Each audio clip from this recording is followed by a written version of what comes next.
Rekan-rekan yang kompetensi, tolong angkat tangannya yang ikut kompetensi. Bisakah diisi ke depan semua?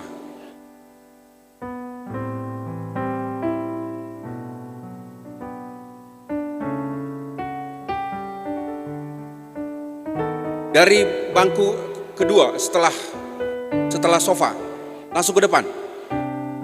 Rekan-rekan kompetensi. Rekan-rekan dari STGH, boleh diangkat tangannya? Silakan ke depan di belakangnya.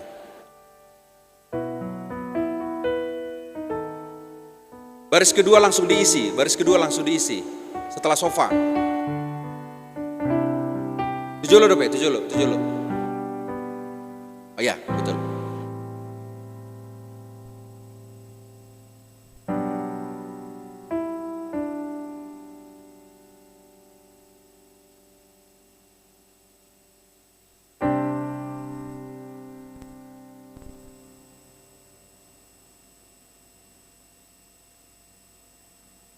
Bangku ini yang depan.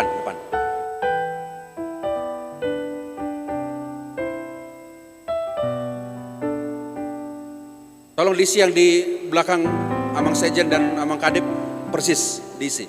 Ya.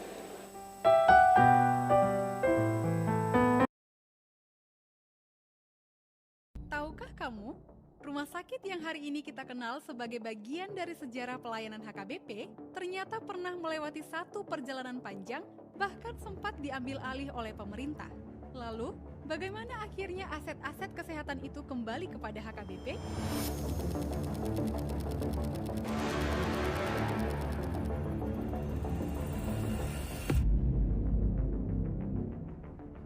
Jauh sebelum Indonesia berdiri, pelayanan kesehatan di Tanah Batak sudah berkembang melalui rumah sakit pembantu, poliklinik, penyediaan obat, hingga pendidikan tenaga kesehatan. Dalam perjalanan sejarahnya, sejumlah fasilitas kesehatan peninggalan RMG sempat diambil alih oleh pemerintah sebelum kemudian proses pengembaliannya kepada HKBP dilakukan. Namun sejarahnya tidak berhenti di sana. Pada 20 September 1954, pemerintah melalui Menteri Kesehatan bersama pimpinan HKBP mengambil keputusan bersama mengenai pengembalian rumah sakit dan fasilitas kesehatan tersebut kepada HKBP. Itu karena pemerintah memahami bahwa HKBP adalah bagian dari lanjutan dari pelayanan RMG. Dan sejak awal, RMG memang mewariskan pelayanannya kepada HKBP. Menteri Kesehatan Republik Indonesia, Dr. Lee Kiat-Teng, menetapkan bahwa mulai 1 Januari 1955, hak milik dan hak kekuasaan atas sejumlah fasilitas kesehatan tersebut diserahkan kepada HKBP. Termasuk di dalamnya Rumah Sakit Tarutung, Rumah Sakit Balige, serta berbagai rumah sakit pembantu di Tanah Batak. Jadi, ini bukan sekedar cerita tentang gedung-gedung tua. Ini adalah perjalanan sebuah warisan pelayanan yang pernah diambil alih pemerintah, kemudian dikembalikan kepada HKBP untuk kembali melanjutkan pelayanan bagi masyarakat. Mari kita telusuri kembali perjalanan panjang pelayanan kesehatan HKBP di Tanah Batak dari masa sebelum berdirinya NKRI, perjalanan aset-aset kesehatan, hingga bagaimana warisan pelayanan itu terus berkembang sampai hari ini. Jangan hanya mendengar ceritanya, mari datang, saksikan, dan gali sejarahnya bersama. Seminar internasional dan diskusi publik Sejarah dan Warisan Pelayanan Kesehatan HKBP di Tanah Batak sebelum berdirinya NKRI, yang diselenggarakan pada hari Senin, 24 Agustus 2026, pukul 13.00 hingga 18.30 WIB di Auditorium Seminarium Sipoholon, Tapanuli Utara. Atau ikuti dan registrasi melalui Super App HKBP di handphone Anda.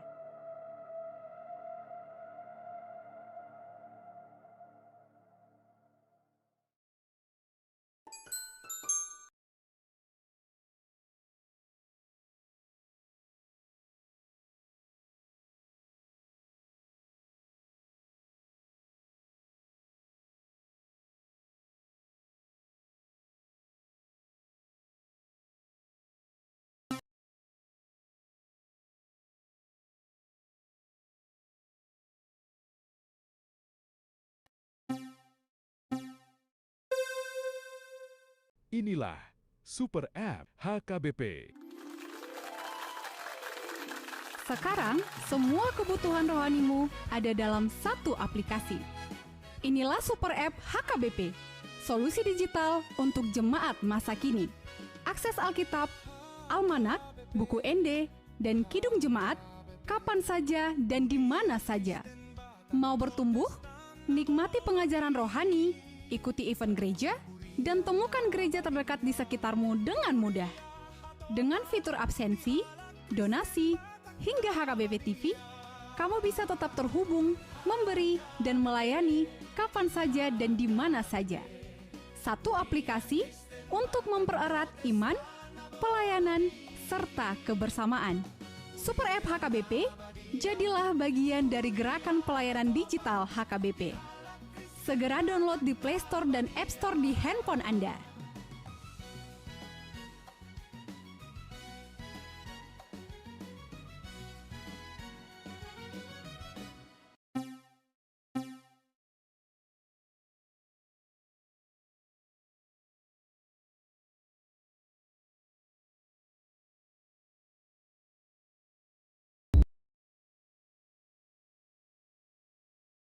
Tahukah kamu, rumah sakit yang hari ini kita kenal sebagai bagian dari sejarah pelayanan HKBP ternyata pernah melewati satu perjalanan panjang, bahkan sempat diambil alih oleh pemerintah.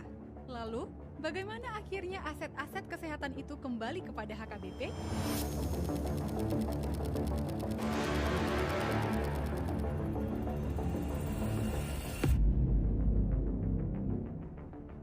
Jauh sebelum Indonesia berdiri, pelayanan kesehatan di Tanah Batak sudah berkembang melalui rumah sakit pembantu, poliklinik, penyediaan obat, hingga pendidikan tenaga kesehatan. Dalam perjalanan sejarahnya, sejumlah fasilitas kesehatan peninggalan RMG sempat diambil alih oleh pemerintah sebelum kemudian proses pengembaliannya kepada HKBP dilakukan. Namun sejarahnya tidak berhenti di sana.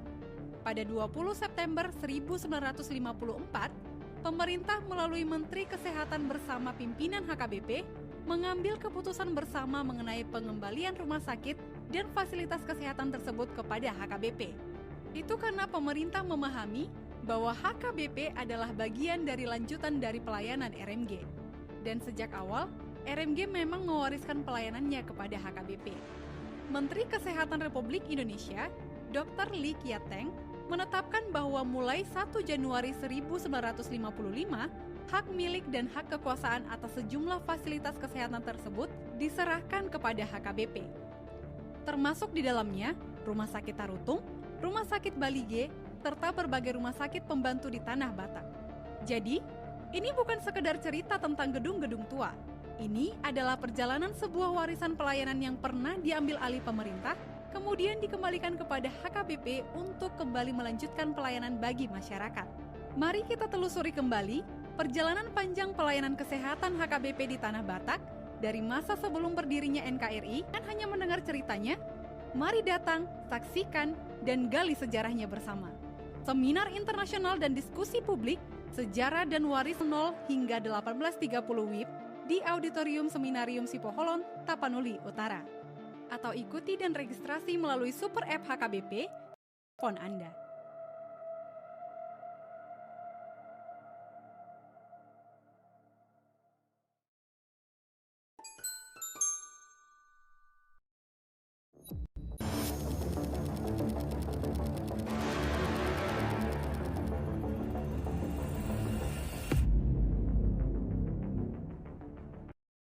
Sebelum Indonesia berdiri, pelayanan kesehatan di Tanah Batak sudah berkembang melalui rumah sakit pembantu, poliklinik, penyediaan obat, hingga pendidikan tenaga kesehatan. Dalam perjalanan sejarah 4, pemerintah melalui Menteri Kesehatan bersama pimpinan HKBP mengambil keputusan bersama mengenai pengembalian rumah sakit dan fasilitas kesehatan kepada HKBP. Itu karena pemerintah memahami bahwa HKBP adalah bagian dari lanjutan dari pelayanan RMG. Dan sejak awal, RMG memang mewariskan pelayanannya kepada HKBP. Menteri Kesehatan Dr. Lee Kiat-Teng menetapkan bahwa mulai 1 Januari 1955, hak milik dan hak kekuasaan atas sejumlah fasilitas kesehatan tersebut diserahkan kepada HKBP. termasuk di dalamnya Rumah Sakit Tarutung, Rumah Sakit Balige, serta berbagai rumah sakit pembantu di Tanah Batak. Jadi, ini bukan sekedar cerita tentang gedung kepada HKBP untuk kembali melanjutkan pelayanan bagi masyarakat. Mari kita telusuri kembali perjalanan panjang pelayanan kesehatan HKBP di Tanah Batak dari masa sebelum berdirinya NKRI. Pelayanan itu terus berkembang sampai hari ini. Jangan hanya mendengar ceritanya, mari datang, saksikan, dan gali sejarahnya bersama. Seminar internasional dan diskusi publik, sejarah dan warisan pelayanan sebelum berdirinya NKRI, yang diselenggarakan pada hari Senin, 24 Agustus 2026, pukul 13.00 hingga 18.30 WIB di Auditorium Seminarium Sipoholon, Tapanuli Utara. Atau ikuti dan registrasi melalui Super App HKBP di handphone Anda.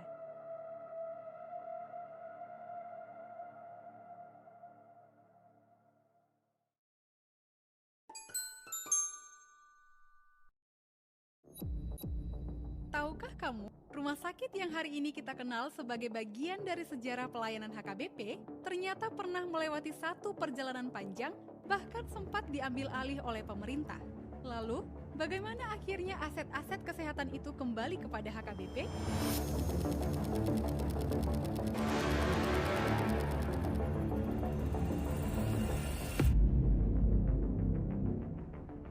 Jauh sebelum Indonesia berdiri, pelayanan kesehatan di Tanah Batak sudah berkembang melalui rumah sakit pembantu, poliklinik, penyediaan obat, hingga pendidikan tenaga kesehatan. Dalam perjalanan sejarahnya, sejumlah fasilitas kesehatan peninggalan RMG sempat diambil alih oleh pemerintah sebelum kemudian proses pengembaliannya kepada HKBP dilakukan. Namun sejarahnya tidak berhenti di sana. Pada 20 September 1954, pemerintah melalui Menteri Kesehatan bersama pimpinan HKBP mengambil keputusan bersama mengenai pengembalian rumah sakit dan fasilitas kesehatan tersebut kepada HKBP. Itu karena pemerintah memahami bahwa HKBP adalah bagian dari lanjutan dari pelayanan RMG. Dan sejak awal, RMG memang mewariskan pelayanannya kepada HKBP. Menteri Kesehatan Republik Indonesia, Dr. Lee Kiat-Teng, menetapkan bahwa mulai 1 Januari 1955, hak milik dan hak kekuasaan atas sejumlah fasilitas kesehatan tersebut diserahkan kepada HKBP. Termasuk di dalamnya Rumah Sakit Tarutung, Rumah Sakit Balige, serta berbagai rumah sakit pembantu di Tanah Batak. Jadi, ini bukan sekedar cerita tentang gedung-gedung tua. Ini adalah perjalanan sebuah warisan pelayanan bagi masyarakat. Mari kita telusuri kembali perjalanan panjang pelayanan kesehatan HKBP di Tanah Batak dari masa sebelum berdirinya NKRI, perjalanan aset-aset kesehatan, hingga bagaimana sampai hari ini. Jangan hanya mendengar ceritanya, mari datang, saksikan, dan gali sejarahnya bersama. Seminar internasional dan diskusi publik, sejarah dan warisan pelayanan kesehatan HKBP di Tanah Batak sebelum berdirinya NKRI, yang diselenggarakan pada hari Senin, 24 Agustus 2026, pukul 13.00 hingga 18.30 WIB di Auditorium Seminarium Sipoholon, Tapanuli Utara. Atau ikuti dan registrasi melalui Super App HKBP di handphone Anda.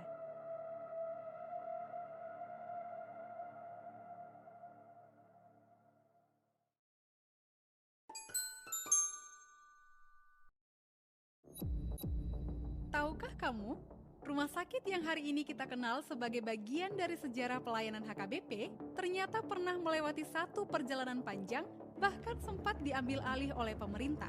Lalu, bagaimana akhirnya aset-aset kesehatan itu kembali kepada HKBP?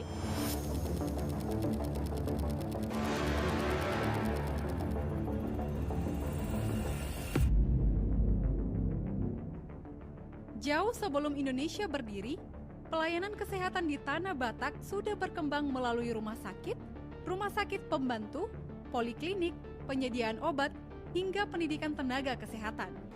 Dalam perjalanan sejarahnya, sejumlah fasilitas kesehatan peninggalan RMG sempat diambil alih oleh pemerintah sebelum kemudian proses pengembaliannya kepada HKBP dilakukan.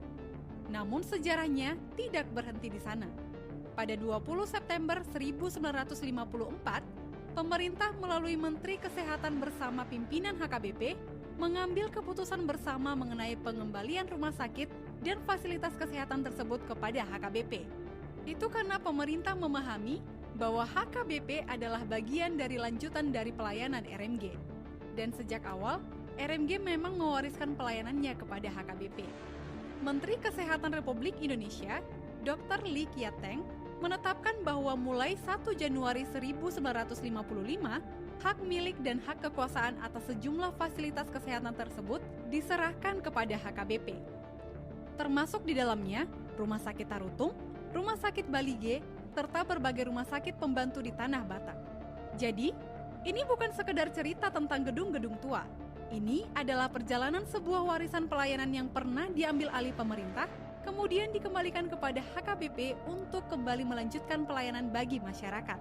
Mari kita telusuri kembali perjalanan panjang pelayanan kesehatan HKBP di Tanah Batak dari masa sebelum berdirinya NKRI, perjalanan aset-aset kesehatan, hingga bagaimana warisan pelayanan itu terus berkembang sampai hari ini. Jangan hanya mendengar ceritanya, mari datang, saksikan, dan gali sejarahnya bersama. Seminar internasional dan diskusi publik Sejarah dan Warisan Pelayanan Kesehatan HKBP di Tanah Batak sebelum berdirinya NKRI, yang diselenggarakan pada hari Senin, 24 Agustus 2026, pukul 13.00 hingga 18.30 WIB di Auditorium Seminarium Sipoholon, Tapanuli Utara. Atau ikuti dan registrasi melalui Super App HKBP di handphone Anda.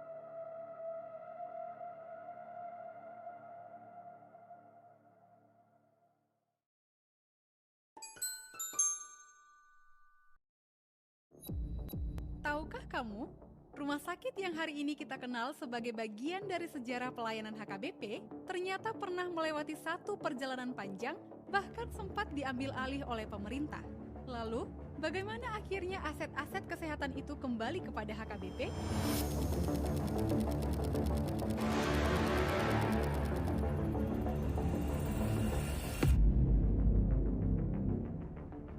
Jauh sebelum Indonesia berdiri, pelayanan kesehatan di Tanah Batak sudah berkembang melalui rumah sakit pembantu, poliklinik, penyediaan obat, hingga pendidikan tenaga kesehatan.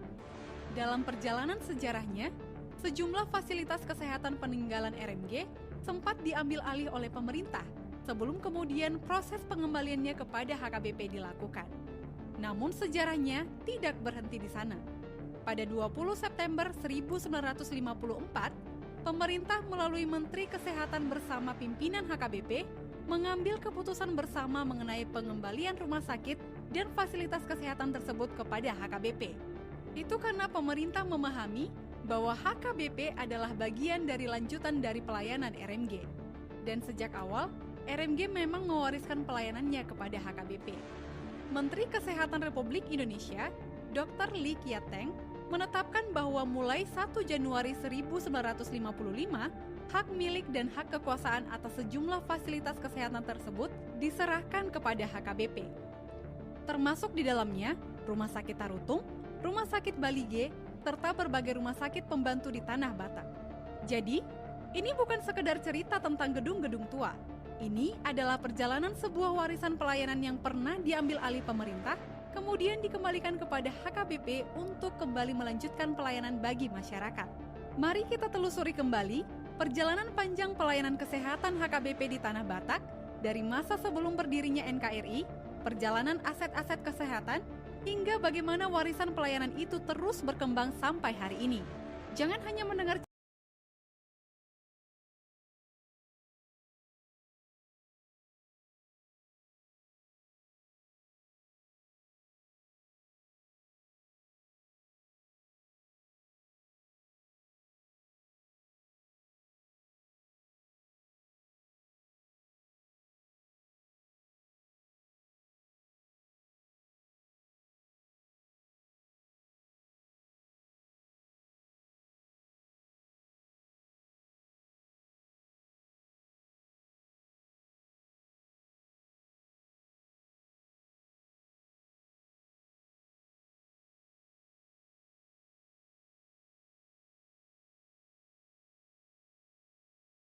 oleh Opui Epurus HKBP untuk di mana kita dicoba kembali untuk membangkitkan semangat kebersamaan pelayanan gereja yang tidak terpisahkan dari pelayanan kesehatan, pendidikan, dan peningkatan ekonomi masyarakat. Di tengah-tengah program strategis HKBP akan memperbaharui, mengembangkan, meningkatkan pelayanan kesehatan rumah sakit HKBP Baligi. Di tengah-tengah rencana daripada Universitas HKBP Nomensen yang ingin untuk membangun rumah sakit pendidikan untuk mendukung kegiatan daripada Fakultas Kedokteran dengan menelah kembali, merekonstruksi kembali tentang isu-isu tentang pelayanan kesehatan, bahwa kegiatan ini bukanlah kegiatan yang bersifat sangat mendadak, tetapi sekaligus merupakan mengingatkan kita bahwa pelayanan kesehatan tidak pernah terlepas dalam bidang pelayanan gereja. Dan itu sudah terjadi sejak di masa lampau. Oleh karena itu, Bapak Ibu sekalian, semoga seminar ini bisa nanti akan semakin meningkatkan semangat kita ke depan untuk meningkatkan tanggung jawab gereja dalam bidang pelayanannya, khususnya dalam sisi pelayanan yang langsung menyentuh kehidupan masyarakat. Izinkan kami atas restu dari OPW Forus bersama dengan Kepala Departemen Koinonia, Kepala Departemen Marturia, dan Kepala Departemen Diakonia di tempat ini dengan resmi membuka seminar ini.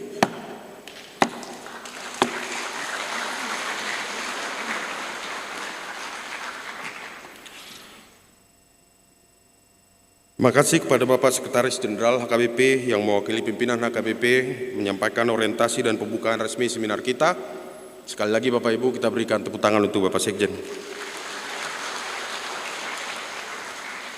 Selanjutnya kita akan mendengarkan sambutan dari Sekretaris Jenderal United Evangelical Mission dari Bapak Pendeta Dr. Andar Gomos Pasaribu yang bergabung dengan kita dalam jaringan atau online melalui Zoom. Kami persilahkan kepada Bapak Pendeta Dr. Andar Gomos Pasaribu.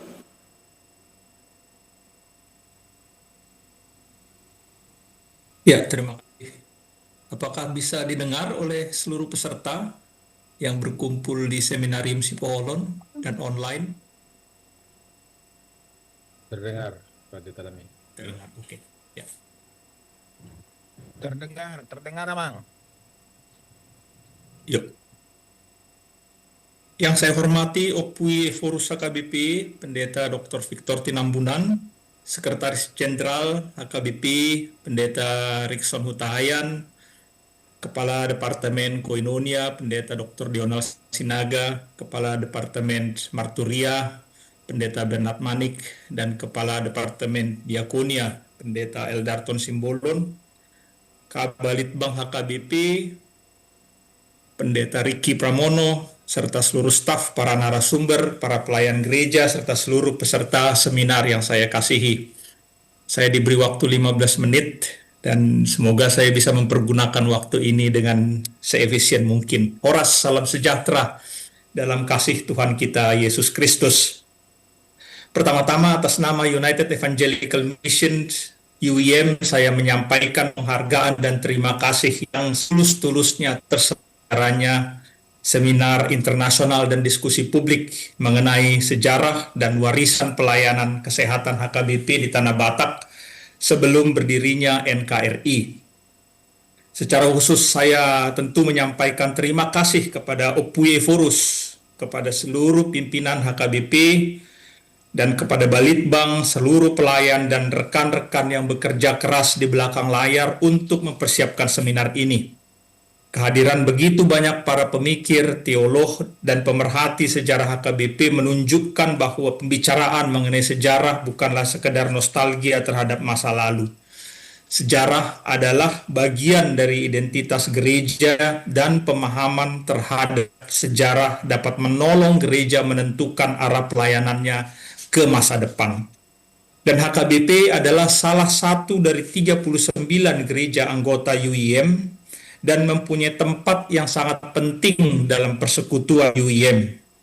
Bukan hanya karena HKBP gereja dengan anggota terbesar dari segi jumlah warga jemaat, tetapi juga karena kontribusi HKBP yang sangat nyata bagi misi Allah melalui UIM secara moral, personal, maupun finansial.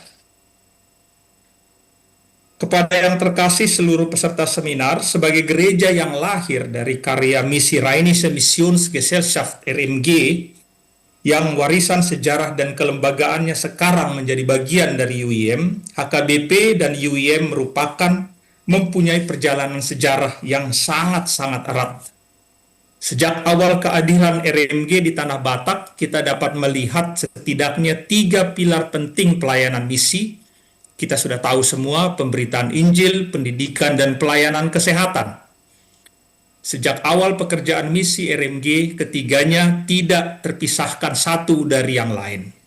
Karena itu, baik rumah sakit, poliklinik, dan berbagai bentuk pelayanan kesehatan yang didirikan pada masa itu, termasuk rumah sakit misi di Tarutung, tidak dapat dipahami hanya sebagai fasilitas medis, semuanya merupakan bagian dari pemahaman misi yang melihat manusia secara utuh. Karena itu ketika Opue Forus meminta kesediaan UIM membantu menyediakan arsip dan dokumen sejarah mengenai kehadiran RMG dalam pelayanan kesehatan di Tanah Batak, saya sebagai putra dan pendeta HKBP yang saat ini dipercaya melayani sebagai Sekretaris Jenderal UIM, segera menyambut permintaan tersebut. Saya kemudian berpikir bahwa akan jauh lebih baik apabila pimpinan arsip dan museum UIM sendiri dapat hadir langsung, sehingga kita dapat mendengar langsung mengenai sejarah tersebut. Karena itulah pada seminar kita mendengarkan presentasi dari Bapak Christian Frose dari Archiv und Museum Stiftung der VWM di Wuppertal. Herzlich willkommen. Christian, welcome Christian to this seminar. Thank you for your time. Dan saya berharap dokumen-dokumen sejarah tersebut dapat membantu HKBP dalam upaya memperjelas kembali sejarah dan status hukum rumah sakit, serta aset pelayanan kesehatan yang pernah dimiliki dan dikelola oleh HKBP. Dalam hal ini tentu adalah status hukum rumah sakit umum di Tarutung yang didirikan oleh RMG yang kemudian diserahkan kepada HKBP. Yang terakhir, saya ingin juga menekankan betapa pentingnya bukan hanya kepada HKBP namun juga kepada seluruh gereja-gereja anggota UIM, bahwa kita menemukan banyak sekali kasus-kasus di mana baik tanah, rumah sakit, sekolah, gedung, atau aset lain yang secara historis berkaitan dengan pelayanan gereja kemudian berpindah tangan atau status kepemilikannya menjadi tidak jelas. Salah satu penyebabnya adalah karena dokumen, akte, korespondensi, dan arsip sejarah tidak lagi tersedia secara lengkap atau tidak dikelola secara sistematis. Sangat sedikit gereja, baik di Asia, Afrika, maupun di Jerman, yang memiliki fasilitas arsip dan museum yang memadai. Padahal arsip bukan sekedar kumpulan kertas tua, arsip adalah memori institusional gereja. Dan dalam situasi tertentu, arsip bahkan dapat menjadi bagian penting dari dasar untuk mempertahankan hak dan kepentingan gereja. Karenanya, pengalaman mengenai pelayanan kesehatan HKBP ini seharusnya sekaligus menjadi momentum bagi kita memperkuat pengelolaan arsip dan dokumentasi sejarah HKBP.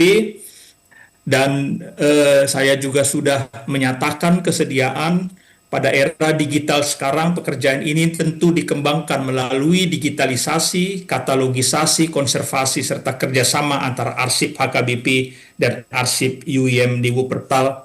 Dan kami juga telah menyatakan kesediaan bahwa HKBP sebagai anggota daripada UIM adalah gereja yang berhak untuk mempergunakan seluruh arsip HKBP yang sekarang masih berada di kantor UIM di Wuppertal. Dan ini adalah salah satu konstitusi daripada arsip dan museum di UIM. Akhirnya, kiranya kita dapat mengembangkan, memperkuat kerjasama ini antara UIM dan HKBP untuk memperkuat pelayanan kita dalam bidang sejarah, dalam bidang arsip. Dan saya mengucapkan selamat berdiskusi dan selamat berseminar bersama para tokoh, pimpinan, dan narasumber HKBP yang hadir pada hari ini. Saya mohon maaf jika tidak dapat mengikuti keseluruhan acara ini karena baru tiba di Argentina dan saat ini masih jam 3 pagi dan masih akan ada Zoom berikutnya. Bapak Christian Frose akan menyampaikan presentasinya dalam bahasa Inggris. Saya berharap dengan fasilitas teknologi yang kita miliki, presentasi dan diskusi dapat diikuti dan dipahami dengan baik. Tuhan memberkati seminar ini, Tuhan memberkati HKBP. Terima kasih Opui Forus untuk kesempatan ini, dan Tuhan memberkati persekutuan serta pelayanan kita bersama dalam misinya. Horas Mauliati Gudang Madihita Salhuna.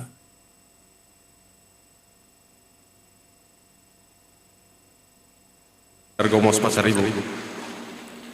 Terima kasih Pak, dari Seminarium Supoholon kami mengucapkan terima kasih atas sambutan Bapak. Selanjutnya, Amang Inang dan seluruh peserta, kita akan mendengarkan keynote speech dari Opui Eforus HKBP, Pendeta Dr. Victor Tinambunan MST. Kepada Opui, waktu dan tempat kami persilakan, Opung. Terima kasih Pendeta Ricky yang kita kasihi, pimpinan HKBP yang ada di Seminarium Supoholon, Amang Sekjen, Pak Kadep Koinonia, Pak Kadep Martudia, dan juga Pak Kadep Diakonia. Juga narasumber sudah di tengah-tengah kita, Amang KRP, dan juga Pak Rektor saya lihat ada di Seminarium juga, Manginang Preses, semua Manginang yang hadir sekarang di Seminarium Supoholon, dan juga bapak-bapak yang bergabung dengan Zoom. Mohon maaf Manginang, saya juga baru mendarat karena satu perjalanan tidak bisa bergabung di Supoholon. Terima kasih juga Pak Pendeta Dr. Andar, masih jam 3 di Argentina, berkenan bergabung dalam seminar internasional ini. Hanya sedikit semacam pengantar Manginang. Bentar dulu.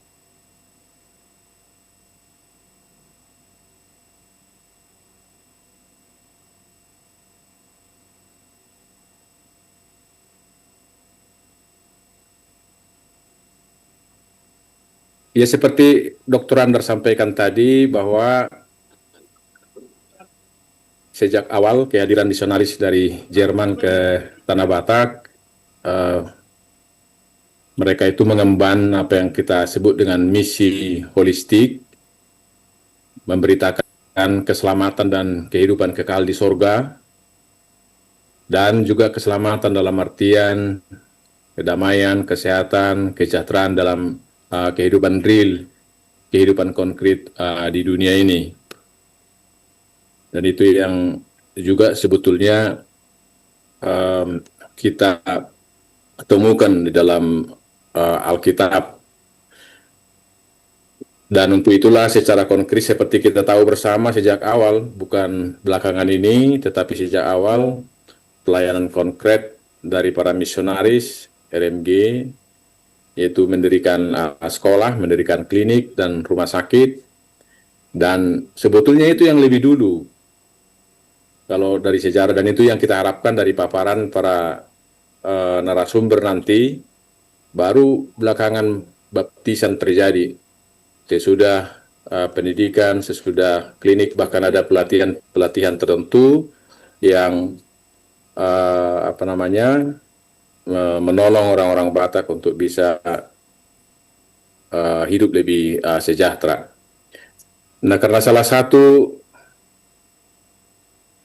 yang kita harapkan dari seminar ini berkaitan dengan sejarah rumah sakit dan salah satu diantaranya rumah sakit Tarutung. Kita harapkan juga melalui seminar ini ada informasi yang baru untuk memperkaya kita, dan itu kita harapkan juga seperti tadi saya sampaikan dari para narasumber kita yang kita hormati. Jadi sekali lagi, karena HKBP melanjutkan apa yang dimulai para misionaris sampai sekarang, karena HKBP di samping beribadah tentu juga seperti masih ada sekarang, masih melayankan pendidikan formal, masih melayani melalui rumah sakit. Nah, ini yang saya sampaikan barusan, Amanginang, karena kita masih menunggu keputusan hukum tetap, tetapi seperti tadi saya sampaikan, kita sangat berharap para narasumber yang kita hormati bisa memberikan pencerahan nanti berkaitan dengan rumah sakit Tarutung. Sejauh ini kita sangat yakin dan dasar keyakinan kita bahwa rumah sakit Tarutung itu adalah milik HKBP, sedikitnya berdasarkan pertimbangan yang 4 ini. Yang pertama, kita memiliki surat resmi penyerahan dari RMG. Pak Sekjen tahu persis tahunnya ini tahun berapa. Dan yang kedua, surat keputusan Menteri Kesehatan Republik Indonesia itu tahun 1954. Dan yang ketiga, nota kesepakatan yang ditandatangani pimpinan HKBP, Komite Aset HKBP, Pemkab Taput, DPRD Taput, itu tahun 2016. Dan catatan sejarah dari FEM, oleh karena itulah kita sangat menghargai, mengapresiasi kehadiran Pak Christian Frose dalam seminar internasional ini. Thank you very much to Mr. Christian from UM, Germany, for kindly joining us in this seminar and for sharing your findings in UM library. Jadi kira-kira yang 4 ini kira-kira, dan kita sangat berharap nanti para narasumber bisa lebih mencerahkan, memberikan data-data untuk menguatkan ini, baik apa yang tertera di sini maupun mungkin masih banyak hal yang menopang, mendukung keyakinan kita bahwa Rumah Sakit Tarutung adalah milik HKBP. Dan untuk itulah tempo hari sudah diterbitkan press release sesudah Pengadilan Tinggi Medan mengakui HKBP sebagai pemilik sah tanah dan bangunan RSU Tarutung. Kita berharap dan berdoa kiranya dalam keputusan akhirnya nanti, karena masih ada kasasi, kita berharap dengan semua bukti-bukti yang kita miliki dapat memperkuat, sehingga kita sangat berharap keputusan akhir pengadilan mengukuhkan apa yang keputusan Mahkamah Agung. Kita sangat berharap mengukuhkan keputusan Pengadilan Tinggi Medan. Jadi ini salah satu yang kita harapkan dari seminar internasional ini, meskipun seperti Pak Sekjen sampaikan tadi, lebih dari ini, bagaimana supaya HKBP ke depan terus berbenah untuk melanjutkan warisan berharga dari para misionaris untuk pengembangan rumah sakit HKBP Balige yang sudah mulai dibicarakan, sedang difinalisasi sekarang, dan juga ada rencana Universitas HKBP Nomensen Medan juga untuk membangun rumah sakit. Ini adalah hal-hal yang kita sebutkan tadi, melanjutkan misi holistik yang dimulai oleh para misionaris dulu, dan sebagai buah dari ungkapan syukur HKBP, tentu kita terpanggil untuk melanjutkan pelayanan yang baik ini ke depan. Demikian amang-inang yang bisa kami sampaikan sebagai pengantaran harapan bisa nanti melalui paparan para narasumber yang kita hormati dan juga diskusi nanti bisa lebih memberikan pencerahan bagi kita dan menolong kita untuk mengambil langkah-langkah konkret ke depan sebagai bagian misi holistik yang Tuhan embankan kepada AKBP. So ini kamanginang pinasahat marunga mauliate. Horas mahita.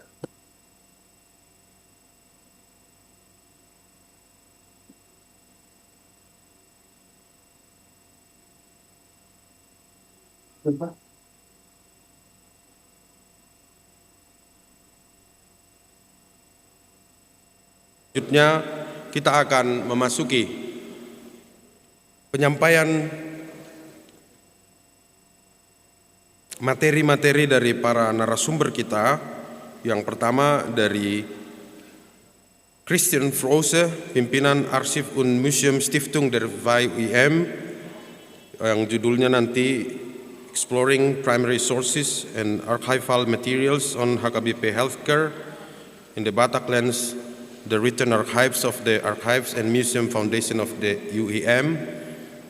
Lalu akan dilanjutkan sesi 2 oleh OPUI Pendeta Dr. Darwin Lubantobing dengan tema pelayanan holistik dalam tradisi misi, dasar teologis dan sosial pelayanan kesehatan di Tanah Batak. Kemudian selanjutnya akan disampaikan oleh Pendeta Ebenezer Lumban Gaul PhD dengan tema jaringan rumah sakit, poliklinik, dan pendidikan tenaga kesehatan di Tanah Batak. Dan setelah ketiga narasumber yang akan hadir dari ruang Zoom ini, kita akan mendengarkan pemaparan dari 2 narasumber kita yang sudah hadir di sini yang langsung bergabung secara tatap muka. Yang pertama dari Bapak Pendeta Dr. Hulman Sinaga, kondisi kesehatan masyarakat Batak pada abad ke-19 dan kedatangan RMG, dan juga dari Bapak Pendeta Morhan Dolok Saribu MTH dari PA Raja ke Tarutung, warisan pelayanan kesehatan dan relevansinya bagi masa kini. Dan untuk semua sesi ini, mulai dari pemaparan secara online, pemaparan secara tatap muka, sampai kemudian diskusi panel, kita akan dipandu oleh moderator kita. Dan oleh karena itu, dengan segala hormat kami mengundang moderator kita, Bapak Pendeta Dr. Frankie Napitupulu. Kami persilakan untuk hadir bersama kita. Kita berikan tepuk tangan untuk Pendeta Frankie.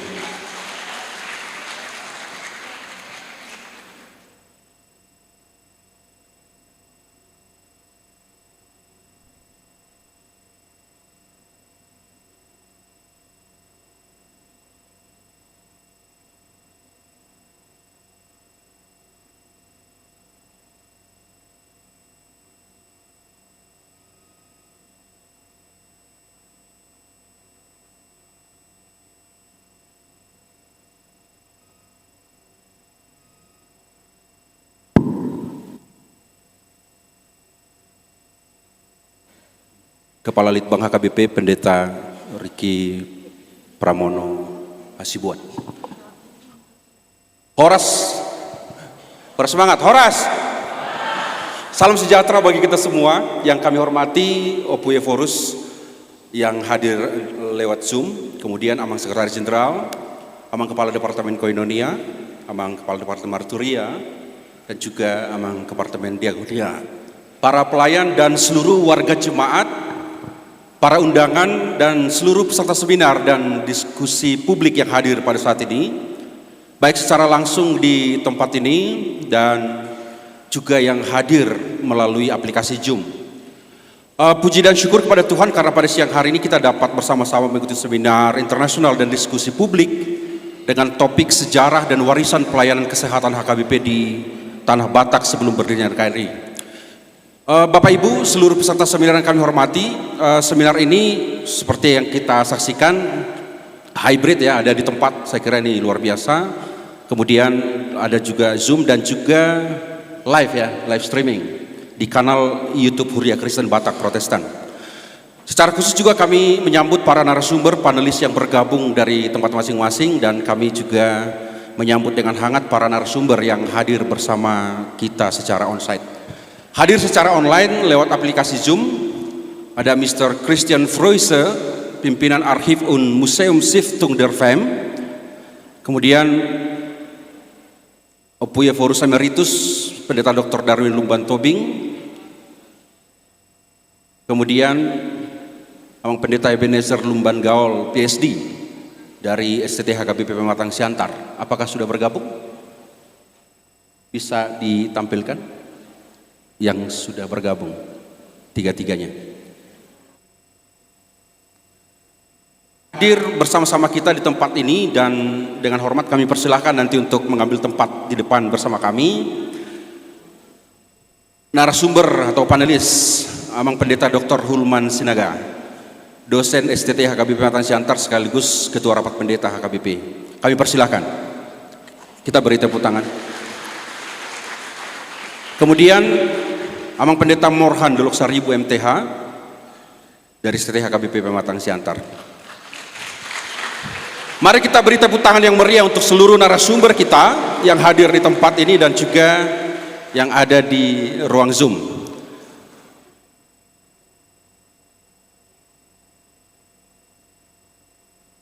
Unak pola padahu. Oke, baik. Kita akan langsung masuk ke acara kita, ke pemaparan dari panelis kita nantinya. Tentu dengan satu pertanyaan besar yang mesti kita renungkan dan kita pahami, apa warisan dari pelayanan kesehatan yang akan kita diskusikan ini, dan juga nanti relevansinya bukan hanya di masa lalu, tapi relevansinya untuk masa kini dan masa depan.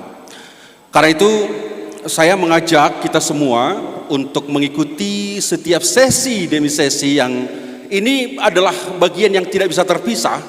Ini bagian yang menyatu dan menjadi alur yang akan memandu pemahaman kita tentang hal tersebut dan menjadi sebuah rangkaian yang saling berhubungan. Kita akan memulai sesi pertama dengan sesuatu yang sangat penting dalam penelitian sejarah, arsip, dan sumber primer. Pertanyaan besar, RMG ada atau tidak? Tidak ada lagi atau tidak ada lagi? Ini akan terjawab hari ini, karena banyak orang berpikir RMG itu sudah masa lalu. Tapi ternyata RMG itu ada melalui UIM, nanti yang akan dijelaskan. Maka pada sesi pertama ini kita akan melihat bagaimana arsip yang tersimpan dalam Archives and Museum Foundation of the UIM yang memiliki hubungan historis dengan RMG atau FEM dapat membantu kita untuk memahami pelayanan kesehatan di Tanah Batak. Bersama kita telah hadir Mr. Christian Froese, pimpinan dari Archiv und Museumstiftung der FEM. Christian secara khusus akan membawa kita melihat berbagai sumber tertulis dan bahan arsip yang berkaitan dengan pelayanan kesehatan di Tanah Batak. Perlu kami informasikan, oleh karena kita strict dengan waktu, kita tidak terjemahkan ini nanti, tapi akan kita rekam record dan nanti akan kita ulas lagi jika diperlukan, nanti bisa dibagikan. Tetapi yang beliau sudah berjanji akan menyampaikannya dengan bahasa Inggris yang akan mudah untuk kita pahami. Langsung saja kita sapa dulu Mr. Christian. Good afternoon from Tarutung, Indonesia. Can you hear us clearly?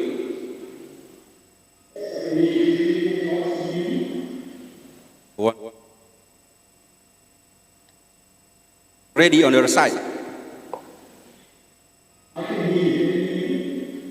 Yeah, I can hear you. Is everything ready on your side? Ready? Do you see my screen? Yes, yes, we can see. Yes. Okay. Then, am I allowed to start? Your presentation, please. Thank you. At least it's morning here in Wuppertal, as you know, Germany. So I guess Selamat Siang to all of you.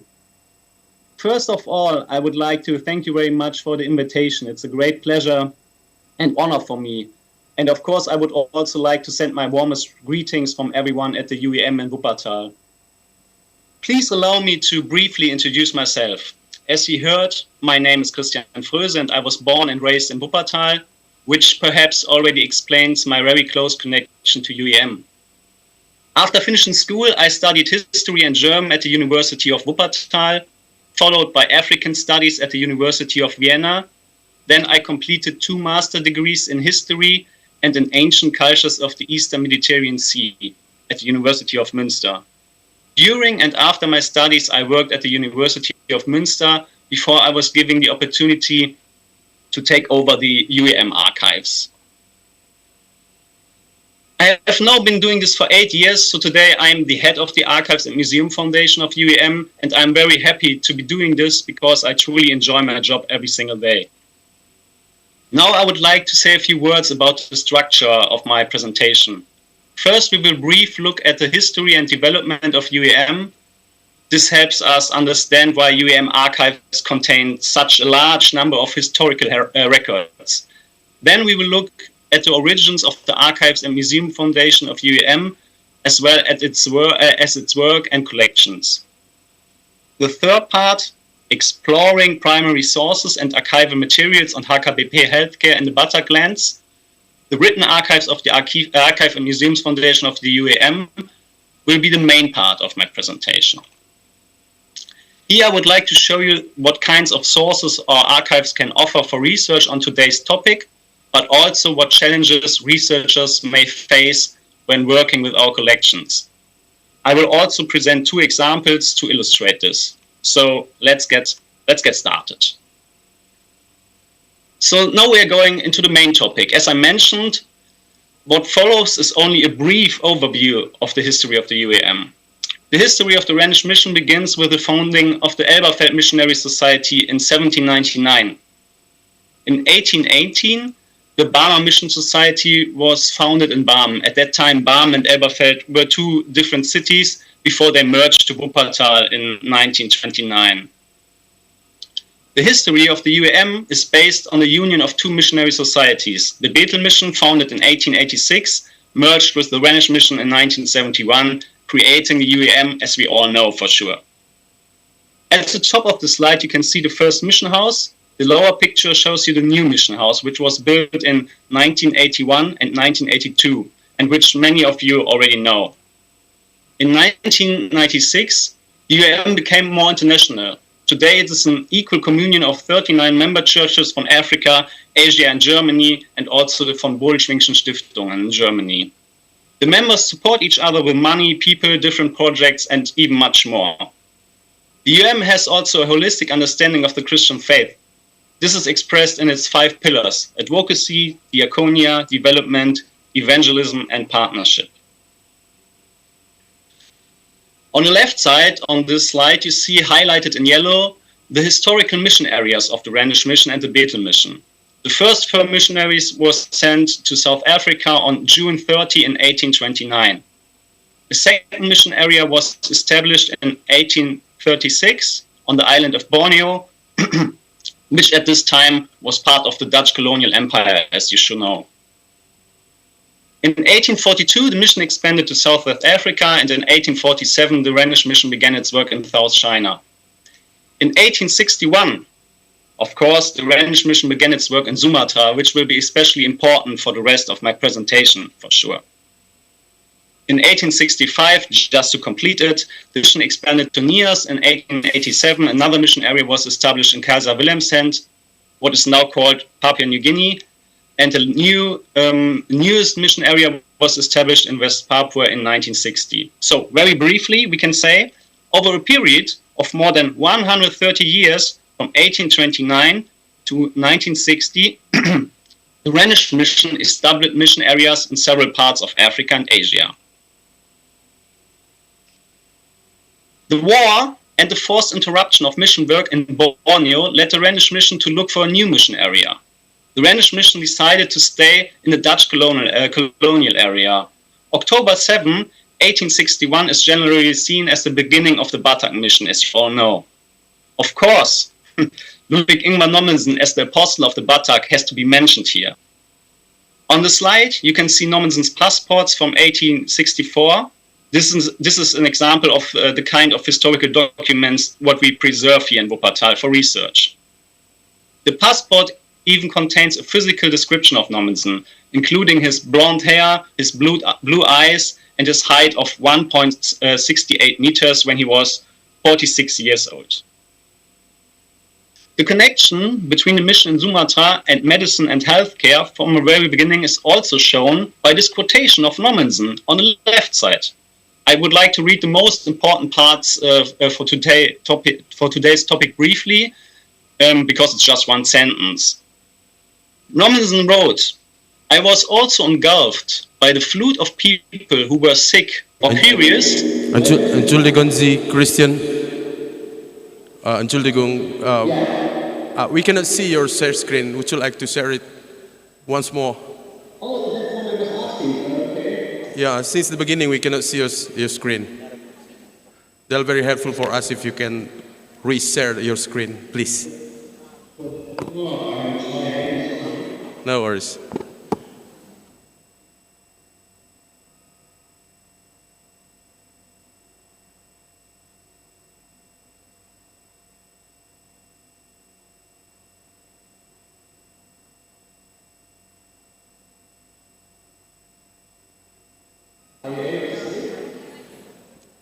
Wait a minute. Ada? Share screen-nya ada? Not yet. Would you please to reshare one more time? I mean, we can see you, but we cannot see your presentation. Do you have any presentation that you share right now for us?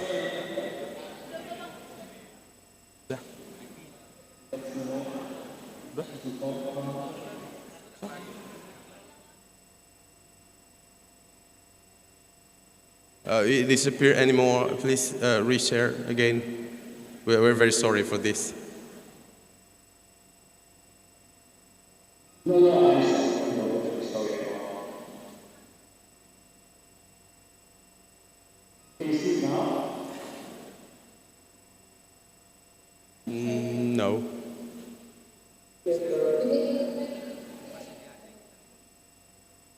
We only can see you, but not your presentation.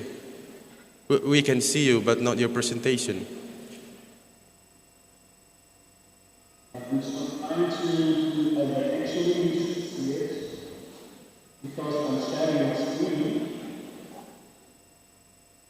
Okay.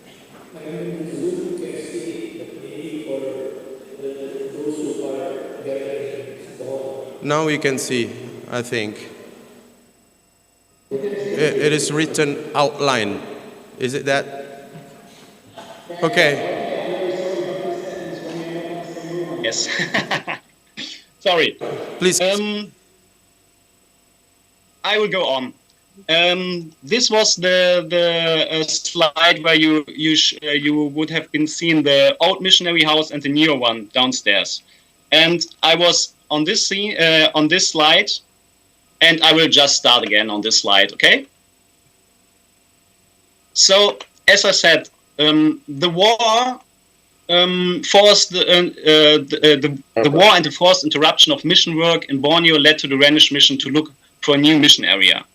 The Rhenish mission decided to stay in the Dutch colonial area. October 7, 1861 is generally seen as the beginning of the Batak mission. As I said, of course, Ludwig Ingvar Nommensen as the apostle of the Batak has to be mentioned here. So on the slide, we see on the right side the passport of Nommensen. I already told you about it.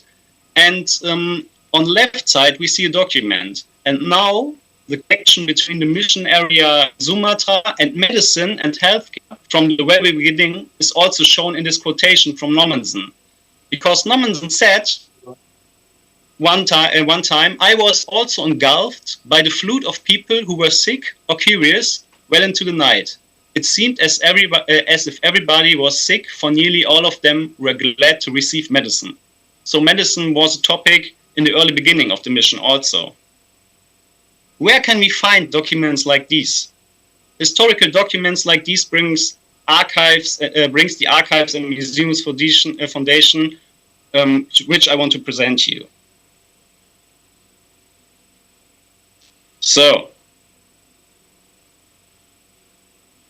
In 1989, the UM asked itself what it should do with his independent foundation. 4. Pemerintah melalui Menteri Kesehatan bersama pimpinan HKBP mengambil keputusan bersama mengenai pengembalian rumah sakit. Silakan Amang Pendeta Dr. Hulman Sinaga. Apa yang kita tafsir sekarang itu benar-benar terjadi pada abad ke-19. Agar dia kembali boleh sehat, maka akan dilaksanakan ritus. Ini yang disebut dengan ritus mengalap todi. Ritus mengalap todi ini, pemahaman itu orang Batak juga mengakui bahwa setiap manusia yang lahir ke muka bumi ini masih di dalam rahim ibunya telah ditanya oleh Sang Dewata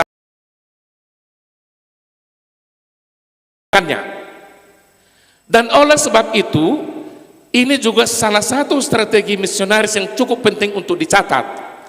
Karena kesehatan juga lebih cepat dengan mengobati orang sakit sekaligus mengubah pemahaman rohaninya. Itu sebabnya tidak cukup efektif hanya mengkhotbahkan Injil, tetapi dengan melayani kesehatan, Injil semakin cepat diterima di tanah Batak itu sendiri. Dan sebab-musababnya terjadi, dan juga tidak tahu bagaimana cara menanggulanginya, diambil alih oleh RMG lalu dilayani dengan dukun orang Batak ini. Bahkan di catatan-catatan misionaris ada ratusan datu di berbagai daerah, khususnya di daerah Tapanuli Utara waktu itu, yang rela dengan ikhlas dibaptis juga, yang jauh lebih maju dari yang dipakai oleh para parubat huta pengobatan tradisional itu, yang sekarang kita miliki untuk berobat di tanah Batak waktu itu. Mungkin sudah tidak semua eksis sekarang, tetapi itu membuktikan mereka lah yang memulai pelayanan medis di tanah Batak. Dan kalau kita baca yang tadi yang diminta Eporus dari resolusi yang diterbitkan RMG 1 Oktober 1948, di situ eksplisit memang dijelaskan bahwa RMG menyerahkan seluruh harta miliknya termasuk lahan yang diperoleh dari dedikasi sendiri maupun yang dibiayai oleh dana mereka diserahkan ke HKBP. Tapi kita tidak tahu nanti itu bagiannya Pak Dolo Seribu bagaimana lama semakin tidak lagi sepenuhnya dikuasai oleh HKBP. Nah Bapak Ibu, kalau kita memperhatikan sistem tetapi yang saya catat itu dari buku-buku yang saya baca, para datu waktu itu memperlakukan pasiennya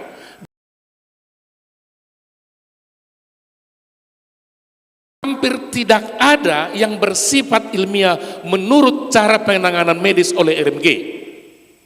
Kedua, catatan kita, apa yang dipahami oleh orang Batak tentang nasib seseorang. Padahal kalau kita membaca secara kritis, cara berpikir naib seperti itu membuktikan ketidakberdayaan dan ketidakmampuan orang Batak mengidentifikasi gaya hidup baru di tanah Batak. Batak itu menjadi masyarakat yang tiba-tiba menjadi terbuka, meninggalkan kebiasaannya lalu memulai kebiasaan baru. Gereja, mengapa catatan itu tidak terawat? Karena kita sendiri juga tidak begitu menganggapnya menjadi barang yang sangat berharga waktu itu.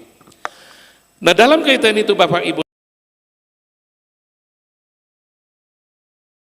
ini kondisi masyarakat Batak di abad 19 yang tadinya sangat-sangat terbatas untuk mengobati orang-orang sakit menjadi sangat tertolak leluhur, apakah itu dalam pengertian begu, apakah itu dalam pengertian sobaon, apakah itu dalam pengertian sumagot.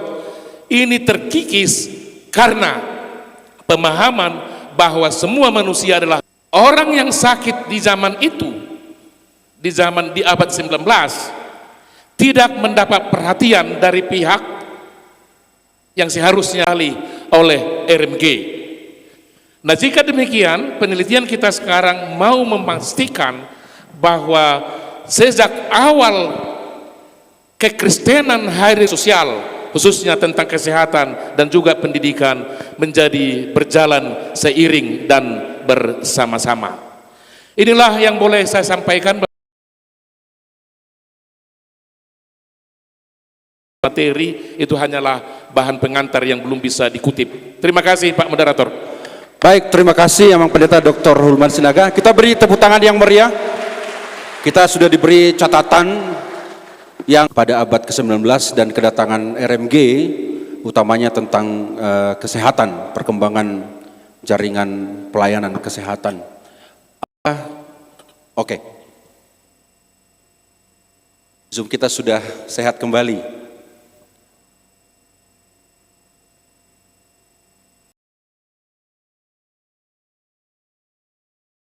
Hello. Okay. Sincerely apologize for the inconvenience. We had a technical problem with our Zoom connection here. Could you please give your presentation again and share your screen presentation? My presentation?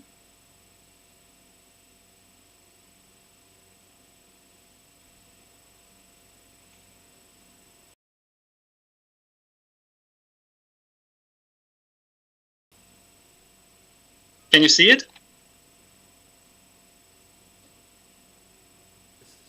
Slideshow full screen, please. Could you? Okay.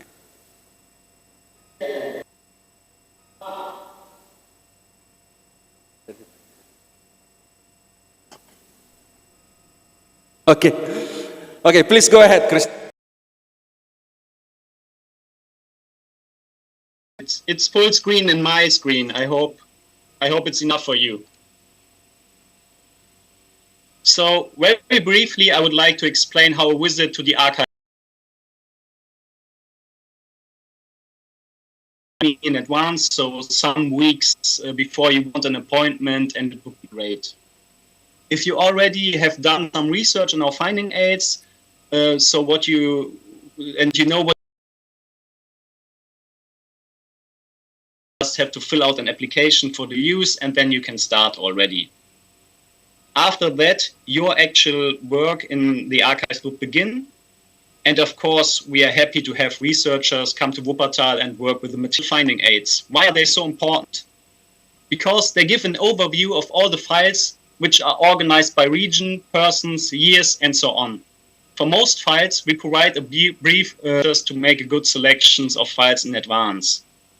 Among the material are missionary diaries, personal files, files on individual mission stations, and records of missionary conferences. So even them. So since unfortunately you cannot be here on site, I would also like to show you a short film about the written archive. I see the film is loading. Here we can see how the files listed in the finding aids are actually stored. They are kept in the climate control room boxes. The originals are stored inside these boxes. For example, we see here volume 2 of the personal file of Nommensen. You can also, this is one reason why we handle the original documents very carefully and wear gloves. So you saw researchers should also be prepared to read German and the historical German writings like Courant or Sütterlin, which is really not easy to read even for me, and I studied it. Of course, we also have films and documents, and the local of them are historical material from the period of the Rhenish mission. The next step is the picture archive. Let's move on to the picture archive. It was established in the middle of the 19th century. Today it has about around... Jadi artinya di sisi kiri dan sisi kanan masih kosong Hauma Sudi. Jadi artinya sampai tahun 1901 belum ada kota Tarutung. Itulah sebabnya Raja, Sipoholon, itu yang kita kenal. Dan nama desa lainnya. Nah, ketika kedatangan Nommensen adalah Raja Ahmad Dari. Raja Ahmad Dari ini tahu bahwa ada peristiwa bahwa orang Barat atau sebut Ternate sangat dilarang untuk memasuki kota Said Nihuta atau Tarutung atau Piaraja. Tetapi mertua daripada Amandari ini, yaitu mertuanya Boru Hutagalung, Amandari meminta bantuan kepada Nomensen supaya menjenguknya dan menyembuhkannya. Untuk berkenalan dengan Nomensen berkenalan dengan Raja Mandari. Dan ketika Nomensen tiba di rumah mertua Amandari, terjadilah peristiwa penyembuhan dengan segala obat yang diberikan oleh Nomensen pada waktu itu. Tentu yang sudah penyakit yang yang ada pada waktu itu sebenarnya penyakit yang lumrah pada zaman sekarang, atau semacam sebenarnya cukup oralit. Dan kalau zaman sekarang juga bisa garam untuk menyembuhkannya, tapi pada waktu itu garam juga sangat sulit ditemukan. Jadi sebenarnya penyakit-penyakit yang ada di masyarakat Batak pada itu sebenarnya sangat penyakit yang biasa yang kita katakan sekarang ini, namun itu sudah menjadi sesuatu yang luar biasa. Sehingga sempat saya dengar tadi Dr. Hurman Sinaga mengatakan muntaber itu adalah karena beguatuk, ya, karena tiba-tiba itu pengertian orang Batak dulu.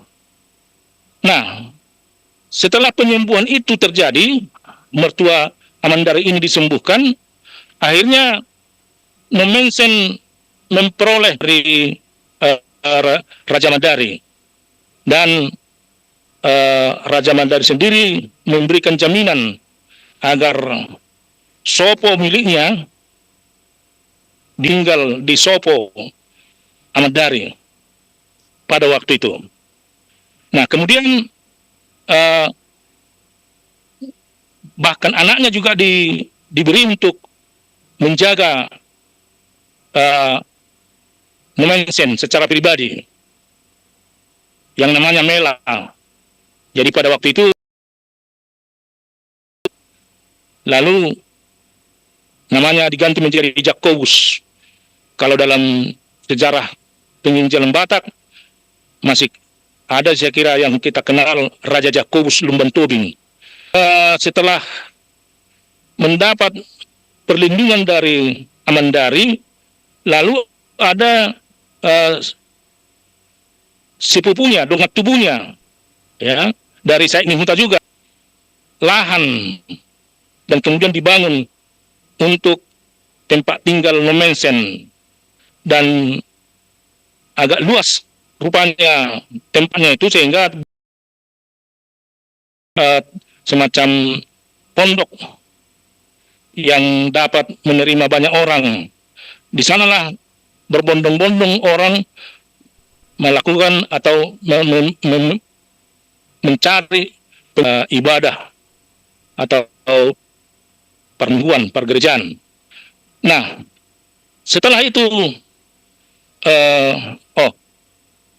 surat tanah itu yang diberikan Raja Musa itu kepada Nomensen. Kalau saudara pernah di depan Sopo Nomensen itu, di gerbangnya yang ada tulisan Batak. Nah, itu adalah tulisan Batak yang di penyerahan kembali kepada Raja Musa tentang soponya atau tempat bangunan yang diberi. Jadi dikembalikanlah kepada Raja Musa tempat itu dan bangunan itu, dengan catatan dapat dipakai untuk permingguan dan kegiatan Nah, itu surat itu kita tempelkan itu di gerbang Soponomensen yang tulisan Batak itu, dan karena akan perlu untuk mengenang peristiwa itu. Kemudian setelah pindah dari situ, pindahlah ke HKBP Danau sekarang. Jadi perpindahannya sudah kira-kira mendesak karena selalu ada waktu itu rupanya air Sigeaun itu sering meluap dan membawa pasir, sehingga pada waktu itu pertemuan Raja Pontas dengan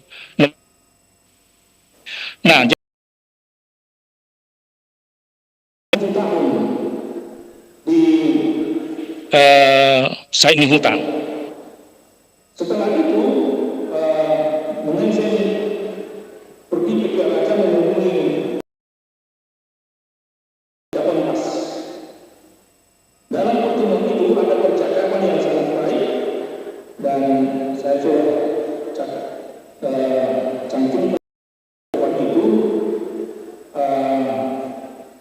Ada niat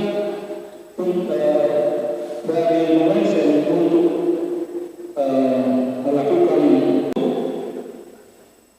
yang dikatakan semacam hanya pemikiran saja, dan percakapan yang ada pada waktu itu mengenai Tuhan Yesus Kristus.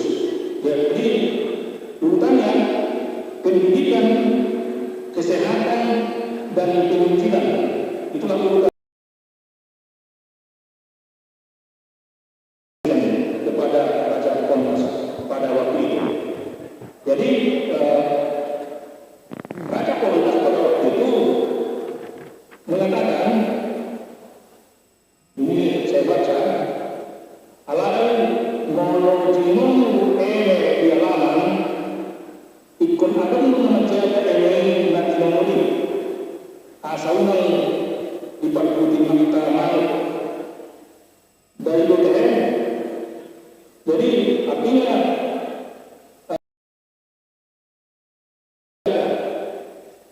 nah, pada saat itulah dalam percakapan itu Mengensen berjanji, bukan dikatakan saya akan menjadi, bukan, tetapi adon untuk menjaga ini dan harus dijaga supaya jangan dimakan ayam kira-kira begitu. Jadi dia berjanji agar ada penjagaannya. Nah, kemudian Mengensen melaporkan percakapan itu kepada Parlemen RMG Parlemen di Jerman, dan mengatakan bahwa dia akan memberitakan kabar baik melalui pendidikan, kesehatan, dan berita lebih. Dalam laporannya, Mengensen membuat judul Ein Reichskorn auf der Straße.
mana pergunungan ada sampai 5 hektar itu.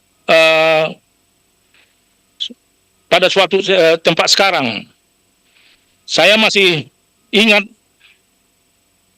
anggota jemaat yang berkata, "Dang naloak opunami pergunungan 5 hektar," katanya. Cukup misalnya katakanlah cukup 1 hektar lah misalnya. Jadi sebenarnya itu keadaan sekarang diberikan pada beberapa puluh tahun yang lalu. Mungkin diberikan opungnya.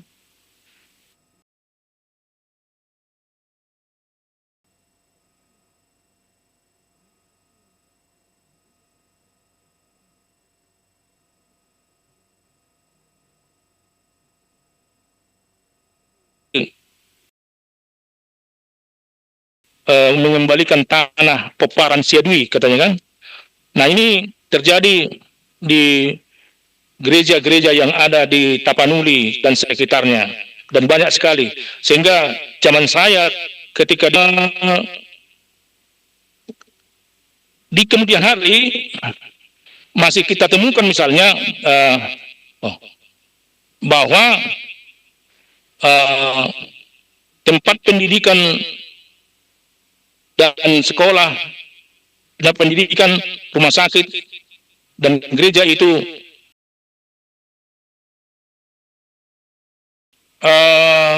ternyata tidak kurang perhatian kita terhadap pendidikan juga, bukan hanya terhadap rumah sakit ya, kesehatan. Kita bisa bayangkan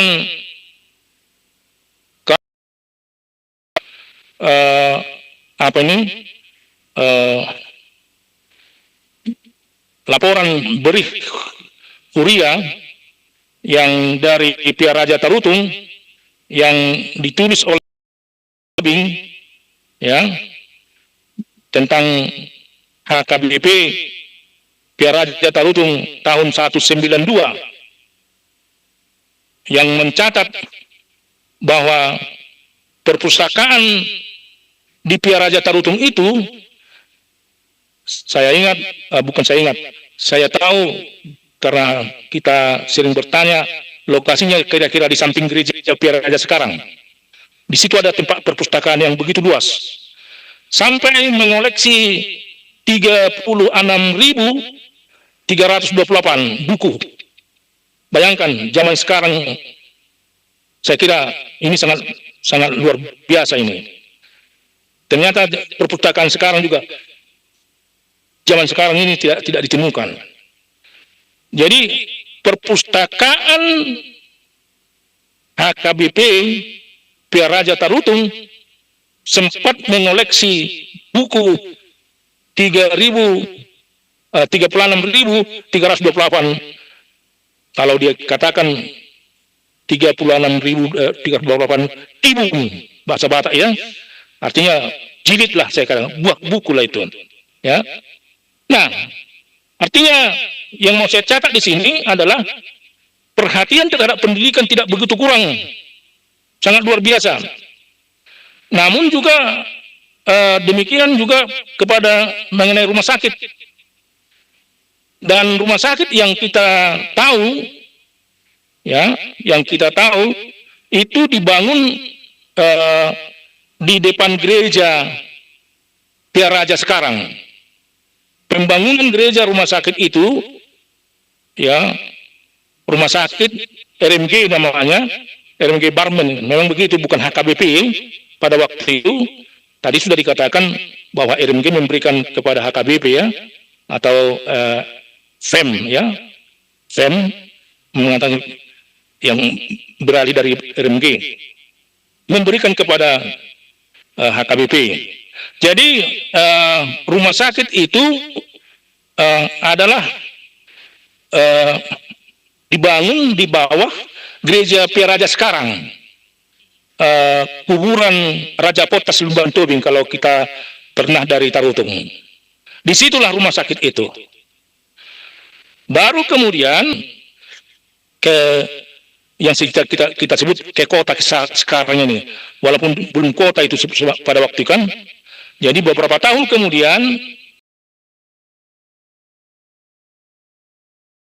jadi mungkin pada waktu itu tuh nama kota itu sudah Tarutung namanya dan sudah merupakan kota. Tapi saya kira itu belum, masih lahan kosong.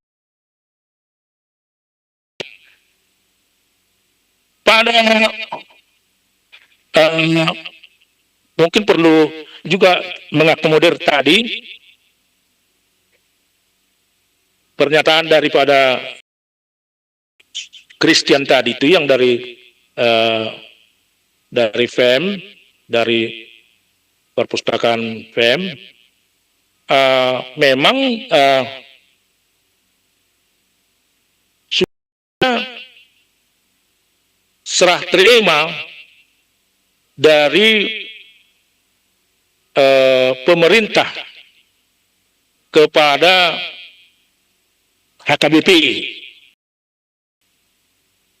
Kalau kita perhatikan dari dokumen itu terjadi 19 Desember 1954. Akan tetapi bukan hanya rumah sakit Tarutung itu yang diserah terimakan.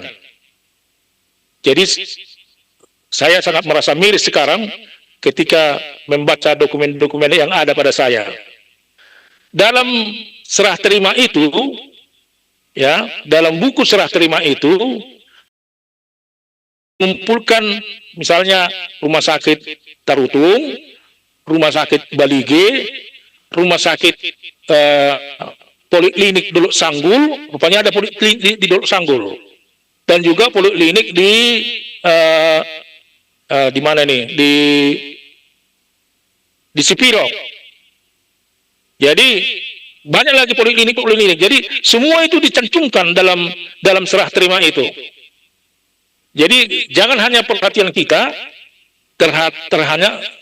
terhadap rumah sakit Tarutung saja sebenarnya, termasuk Huta Salem. Sekarang ini Huta Salem kan sudah dianggap oleh DPRD atau pemerintah atau Bupati Toba milik mereka itu. Jadi ketika saya perintahkan untuk membersihkan itu, ketika saya masih di Piaraja, lalu ada orang yang melarangnya. Ini milik Pemda ini, opung katanya sama saya. Lalu berdebatlah kami pada waktu itu. Jadi artinya kita harus telusuri. Huta Salem juga sudah di SK-kan oleh gubernur siapa namanya itu? Iya. Bukan sebelum gubernur yang enggak apa sih? Siapa ya? Pokoknya gubernur lah. Bukan sebelumnya, sesudah itu. Sesudah. Nah, jadi mestinya gubernur pada waktu sudah saya lihat ditunjukkan surat itu sama saya bahwa inilah surat hak kami sudah diserahkan kepada bupati katanya kan. Nah, jadi gubernur yang menyerahkan itu mengenai Huta Salem. Kita bisa bayangkan Huta Salem yang selama ini kita anggap masih belum kita lahir atau masih anak-anak kita adalah milik HKBP. Tapi ternyata itu tidak lagi. Nah, kemudian ada juga di Sipiro. Di Sipiro itu persis di belakang gereja yang sekarang, yang sudah katanya sudah diresmikan itu oleh Gubernur Raja Inal Siregar. Tetapi tanah itu ada bangunan itu adalah milik HKBP sebelumnya. Artinya yang mau saya katakan di sini, sekalian inilah yang kita semasa ini kita bicarakan tidak hanya rumah sakit Tarutung yang harus kita persoalkan. Banyak poliklinik, rumah sakit di daerah-daerah yang seolah-olah berpindah tangan. Nah, hampir sama dengan keadaan tanah-tanah yang menjadi tempat sekolah. Jadi banyak sekarang tanah atau lokasi karena persoalan negeri ini ya, SD negeri, SD Impres yang sebelumnya adalah SD swasta HKBP, karena dia sudah negeri, artinya dianggap itu menjadi milik pemerintah. Sebenarnya tanah itu, bangunan itu bisa saja dianggap milik pemerintah, tapi tanah sebenarnya tidak harus itu milik HKBP. Nah, banyak sekarang persoalan pendidik tempat-tempat pendidikan juga yang sudah beralih fungsi dan beralih pemilik. Nah, mumpung kita membicarakan ini, saya kira kita harus bahas seluruh keadaan ini, karena memang SK penyerahan Menteri Kesehatan, saya lupa nama Menteri Kesehatan ini, kebetulan orang Cina, dari namanya ya, orang Cina pada waktu itu. Ya, jadi itulah yang bisa kita jelaskan, dan kemudian keadaan akhirnya sudah semacam beralih fungsi, dan kita bersyukur ada upaya pimpinan kita yang sekarang ini untuk berusaha mengembalikan ini menjadi milik HKBP. Jadi kita harus berdiskusi dengan pihak pimpinan daerah kita dan atau pemerintah, baik di tingkat pusat, tingkat provinsi, terlebih di tingkat daerah, ai ruasni HKBP do nasida. Jadi kesempatan ini saya anggap merupakan peluang dan keterbukaan untuk mengembalikan tanah atau hak milik atau aset yang seharusnya milik Huria atau HKBP. Mulai tema, Tuhan memberkati kita semuanya.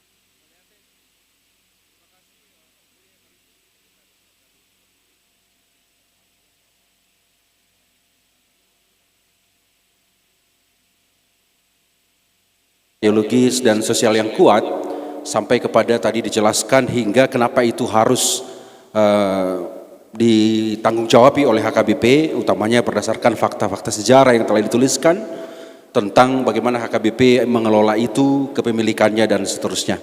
Baik, terima kasih untuk Opui Evorus Emeritus Pendeta Dr. Darwin Lubantobing. Berikutnya, pelayanan kesehatan tentu tidak berkembang hanya melalui satu tempat atau satu institusi.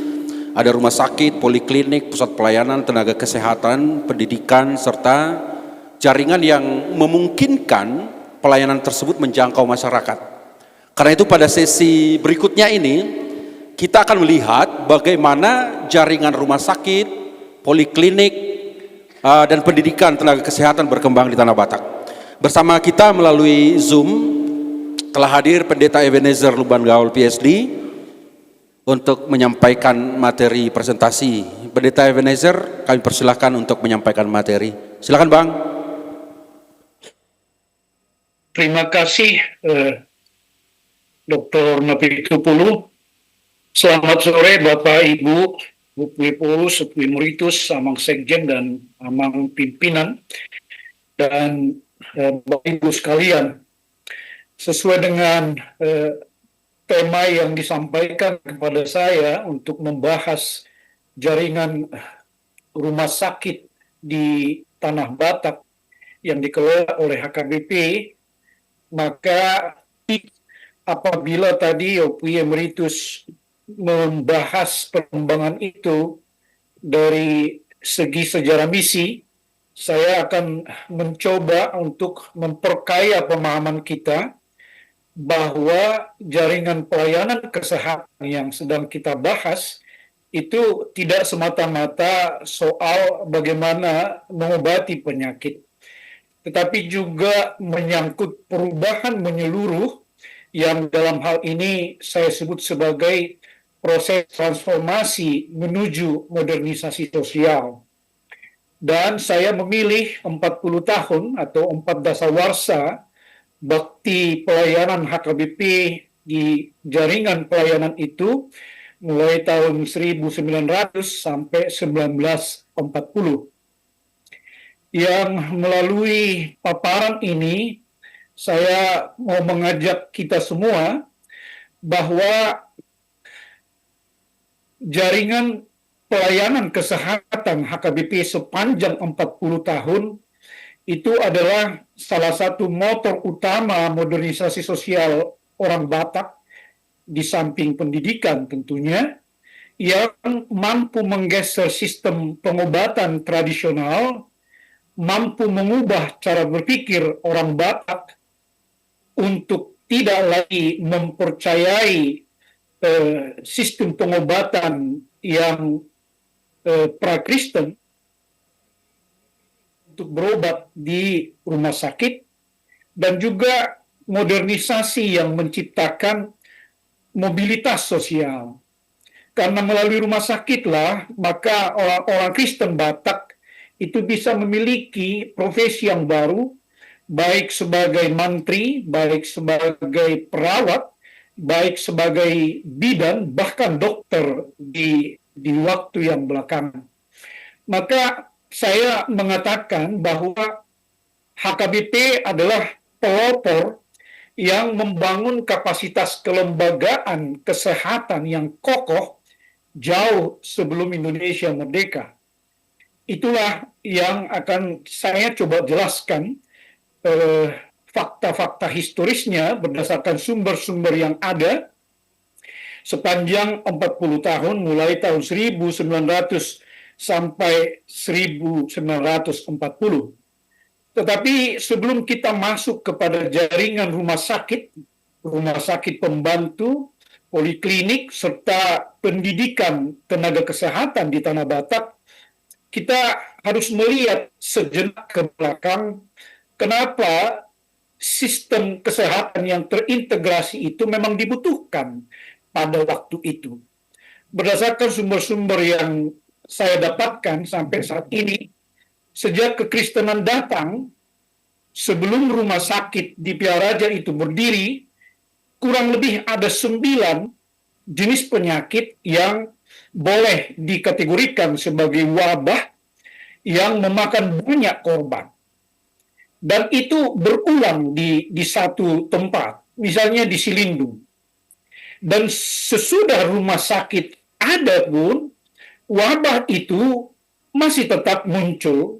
Tercatat hingga tahun 1920 ada 4 wabah yang memakan banyak korban di Tanah Batak. Di antara 13 wabah yang terlaporkan oleh misionaris dan dokter misionaris, maka 2 yang paling mematikan adalah tahun 1875, wabah kolera di Silindung, di Humbang dan Toba, yang oleh Nommensen sendiri dilaporkan bagaimana banyaknya korban yang jatuh membuat laki-laki itu berhenti untuk saling berperang, dan karena laki-laki pada meninggal oleh karena cacar, maka perempuan bertindak sebagai penggali kubur. Nommensen mengatakan bahwa di tahun itulah Silindung itu seperti wilayah yang hancur. Wabah lain yang juga sangat serius adalah flu Spanyol yang terjadi 1918 sampai 1920. Ini terutama terjadi di Silindung dan juga di Humbang. Berdasarkan laporan-laporan yang ada, ini dibawa oleh orang-orang Eropa yang bekerja di Tanah Batak dan juga kemudian menular kepada penduduk setempat. Di Humbang, konon katanya flu Spanyol itu merebak setelah ada lomba pacuan kuda di Borong-Borong. Dan diperkirakan jumlah yang meninggal itu lebih dari 5.000 orang. Nah, untuk alasan-alasan seperti inilah, maka jaringan kesehatan, oleh karena merebaknya wabah di berbagai tempat, maka jaringan kesehatan itu tidak lagi cukup di satu tempat. Maka dimulailah apa yang kita sebut sebagai sistem kesehatan yang terintegrasi. Dimulai dari Rumah Sakit PA Raja yang melalui konvensi misionaris di Balige tahun 1899, ada dua kesepakatan penting yang mereka ambil di sana. Sebelum Negara Kesatuan Republik Indonesia berdiri, sebelum Provinsi Sumatera Utara terbentuk, bahkan sebelum Kabupaten Tapanuli Utara ada, HKBP. Rumah Sakit PA Raja ini dimulai pembangunannya tahun 1900, dan kalau Opu Emeritus tadi mengatakan Wilhelm Metzler itu sebagai fungsional di PA Raja, beliaulah bersama penduduk PA Raja yang meratakan bukit-bukit di PA Raja itu untuk dijadikan sebagai lokasi rumah sakit. Rumah sakit PA Raja ini nanti oleh karena kapasitas yang semakin terbatas untuk melayani jumlah pasien yang meningkat setiap waktu, maka bersamaan dengan 100 tahun RMG itu direncanakan direlokasi ke Tarutung, dan pada tahun 32 beroperasi secara resmi di bawah pimpinan Dr. Peter Johansen. Itu putranya penginjil PH Johansen yang ada di Pansurnapiti waktu itu. Tetapi seperti tadi saya uraikan bahwa penyakit itu tidak hanya ada di satu tempat, ada di hampir semua wilayah yang ada di Tanah Batak. Maka beruntunglah HKBP bahwa misionaris yang datang dari Jerman waktu itu dan juga dari Belanda dibekali dengan pengetahuan medis di seminari Barmen. Mereka lah yang kemudian mendirikan poliklinik di tempat-tempat yang lain. Jadi misalnya di Pangaribuan itu tahun 1910 misionaris Richard Meisel itu mengelola poliklinik. Tahun 1912 misionaris Muller mendirikan poliklinik di Bonandolok di Humbang, dan misionaris Stingel itu mendirikan poliklinik di Dolok Sangur yang belakangan ditingkatkan menjadi rumah sakit pembantu. Nah, tahun 1928 juga HKBP tidak lagi hanya memiliki satu rumah sakit induk, yaitu PA Raja, tetapi juga sudah ada rumah sakit yang baru di Balige.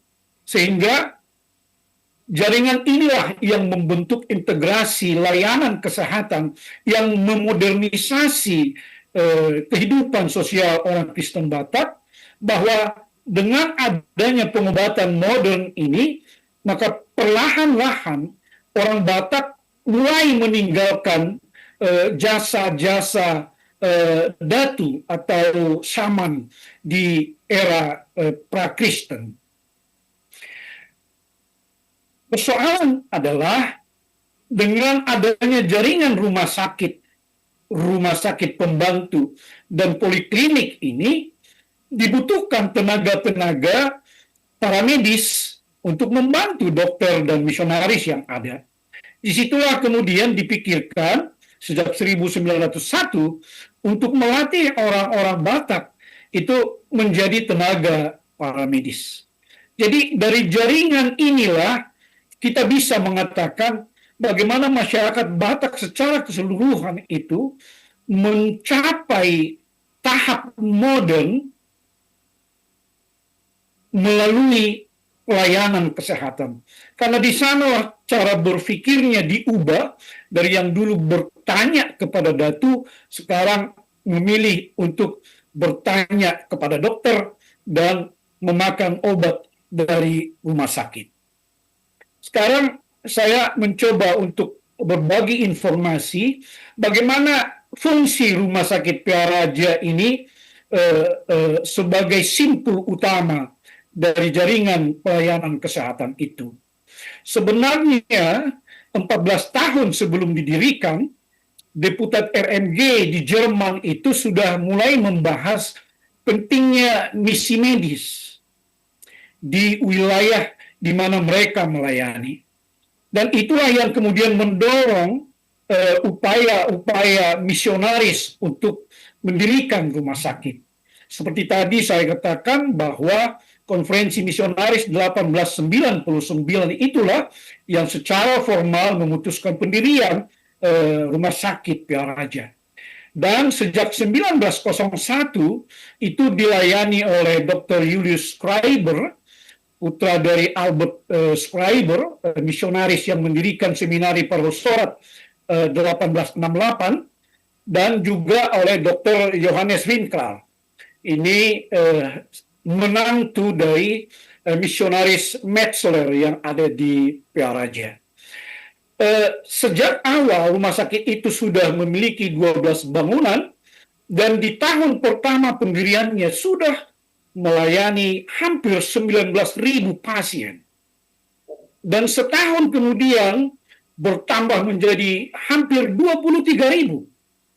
Dan setahun kemudian tahun 1903, rumah sakit itu telah melayani 25.000 orang pasien di dalam setahun, dengan 200 diantaranya itu dirawat inap.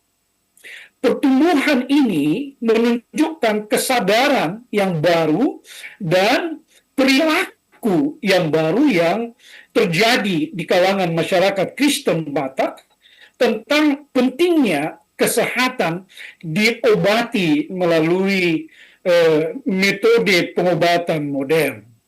Dan karena pertumbuhan minat untuk diobati di rumah sakit itulah, maka tahun 1928 itu tidak lagi dirasa memadai. Berdasarkan kesepakatan dengan pemilik tanah di Tarutung, maka RMG kemudian mendirikan rumah sakit di Tarutung yang kita kenal dengan Rumah Sakit Umum Daerah yang sekarang. Dan pelayanannya secara efektif itu dimulai pada tahun 1932 oleh Dr. Peter Johansen dan nanti juga Dr. Danner namanya, yang melayani hingga 1940.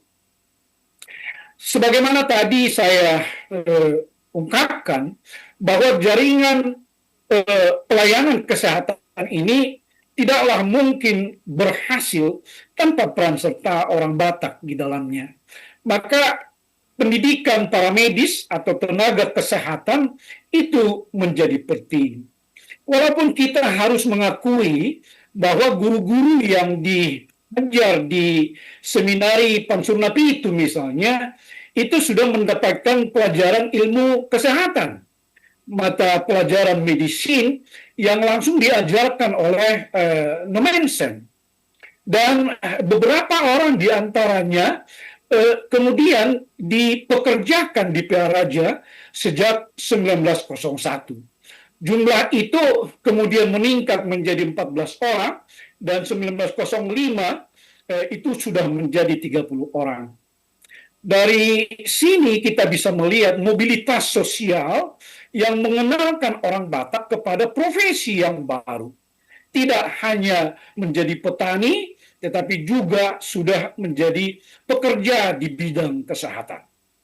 Dan pada tahun 1905 itulah dimulai kursus kebidanan yang diajar langsung oleh Dr. Schreiber dan dibantu oleh Suster Helene Rineker. Ada 6 orang yang diajari di sana, dan buku yang digunakan adalah buku ajar berbahasa Jerman yang diterjemahkan ke dalam bahasa Batak oleh Dr. Schreiber.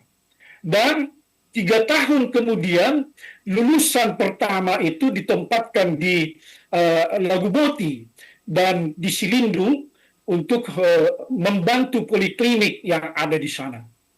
Dan tahun 1910, 6 orang bidan yang lulus itu kemudian ditempatkan di berbagai wilayah khusus untuk menekan angka kematian bayi. Dan tahun 1910, kursus kedua itu meluluskan 10 bidan. Selain para bidan ini, Rumah Sakit Praja juga atau Lembaga Kesehatan HKBP juga mengadakan pendidikan perawat laki-laki yang disebut dengan mantri. Dan mantri-mantri inilah yang kemudian membantu misionaris, baik misalnya Mantri Valentin di Pangaribuan dan juga Mantri Frederick di Dodok Sanggul. Itu orang-orang Kristen Batak sendiri. Di Jerman ada Institut Misi Medis yang di Tübingen itu yang mendidik suster yang nanti diutus ke Tanah Batak. Salah satu di antaranya itu melayani di Rumah Sakit Pembantu Nenggolan, Sarah Siderius namanya, dan berpuluh-puluh itu jumlahnya. Jadi pelayanan kesehatan di HKBP sejak awal itu memang sudah dimaksudkan sebagai pelayanan kesehatan yang terintegrasi dan melibatkan orang-orang Batak di dalamnya. Itu yang kembali saya sebutkan, satu model bagaimana modernisasi sosial itu dilakukan, terjadi di dalam kehidupan masyarakat Batak itu melalui pelayanan kesehatan yang diadakan oleh gereja. Untuk itu tidak ada alasan bagi siapapun orang Batak untuk tidak menghargai apa yang telah dilakukan oleh gereja terhadap generasi-generasi pendahulu kita. Kalau Opuye Porus Emeritus tadi mengatakan bahwa saat ini ada keturunan para nenek moyang yang memberikan pergudungan untuk dijadikan gereja, sekolah, dan poliklinik, lalu kemudian mau mengambil alih, saya kira sejarah harus menjadi obat bagi mereka bahwa apa yang mereka alami saat ini itu adalah karena campur tangan Tuhan melalui gerejanya di Tanah Batak. Dan sampai tahun 40, keunggulan, kehandalan dari HKBP di dalam pelayanan kesehatan itu nyaris tidak tertandingi. Bagaimana tidak? Bahwa di dalam data yang bisa kita dapatkan tahun 1940 hanya di Tanah Batak, HKBP itu memiliki 28 unit lembaga kesehatan yang terintegrasi. Ada 2 rumah sakit induk di Tarutung dan Balige, ada 14 rumah sakit pembantu di Ambarita, Sipirok, Dolok Sanggul, Pangaribuan, Sihorbo, Sayur Matinggi, di Sitorang, di Pakat, di Nainggolan, di Pangururan, di Pakantan, Tapanuli Selatan, di Sitorang, dan di Persebura. Dan poliklinik itu ada 12, di Simarangkir, di Sipahutar, di Onakasang, di Sarula, di Jajimatogu, di Lubajulu, Laguboti, di Tongnihuta, Persuburan, Persea, Sigupar, dan Salak. Ini masih tidak termasuk aset RMG, rumah sakit mereka yang ada di Pulau Nias. Maka tidak ada alasan untuk tidak mengatakan bahwa gereja melalui lembaga kesehatan yang terintegral itu secara sungguh-sungguh itu telah menjadi pendorong yang sangat baik dan sangat besar jasanya di dalam memajukan orang Batak. Karena nanti kita mengenal dokter-dokter orang Batak yang membaktikan diri untuk memperjuangkan kebatakan itu, rumah sakit HKBP kembali kepada HKBP. Itu yang terjadi misalnya dengan Dr. Hadrianus Sinaga, anak seorang kepala negeri yang namanya sekarang diabadikan menjadi rumah sakit di Pangururan. Itu adalah buah dari pekerjaan misi. Dan dialah ketua seksi medis HKBP yang pertama. Yang menjadi wakilnya adalah Dr. Natiar Huluman Lumban Tobing, anak mengulahi dari Raja Potas Lumban Tobing. Nah, dokter-dokter Batak yang baru inilah yang menyadari sungguh-sungguh bagaimana gereja melalui lembaga kesehatan dan pendidikan mengantarkan mereka bisa mencapai posisi elit di dalam masyarakat pada waktu itu.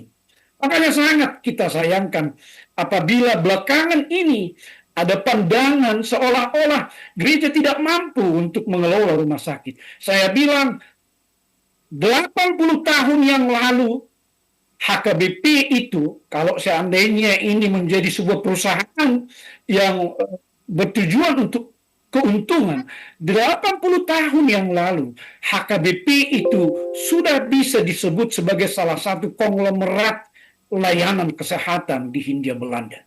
28 unit sarana kesehatan dimilikinya. Maka tidak bisa tidak bahwa pelayanan kesehatan inilah yang menjadikan kita seperti apa saat ini. Bahwa modernitas dari medis itu berhasil menembus cara-cara pengobatan. Izin Bang, tapi 5 menit aja Bang.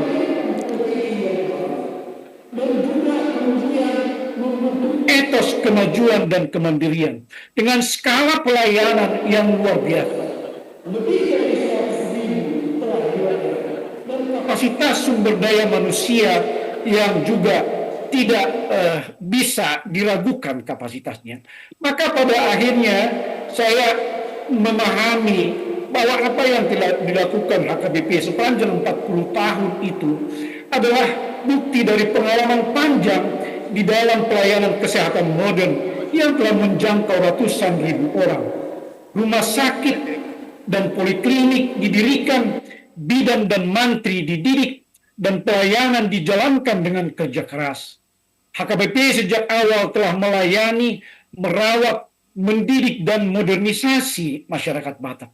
Karena itu ketika Indonesia merdeka dengan cita-cita melindungi segenap bangsa, memajukan kesejahteraan umum, dan mencerdaskan kehidupan bangsa, HKBP sesungguhnya telah lebih dahulu mengerjakan cita-cita itu.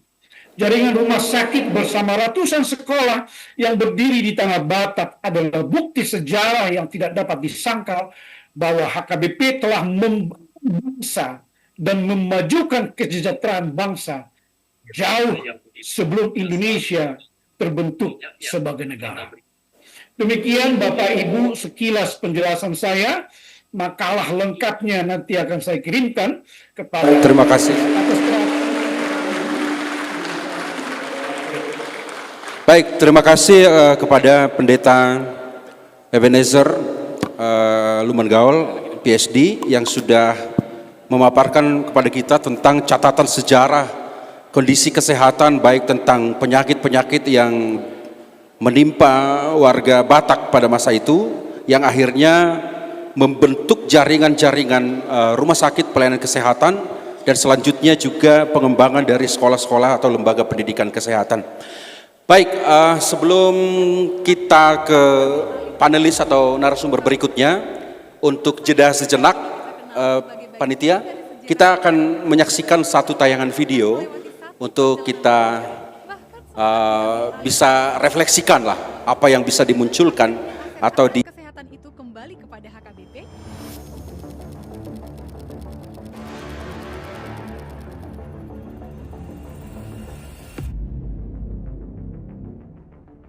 Jauh sebelum Indonesia berdiri, pelayanan kesehatan di Tanah Batak sudah berkembang melalui pemerintah Kabupaten Tapanuli Utara.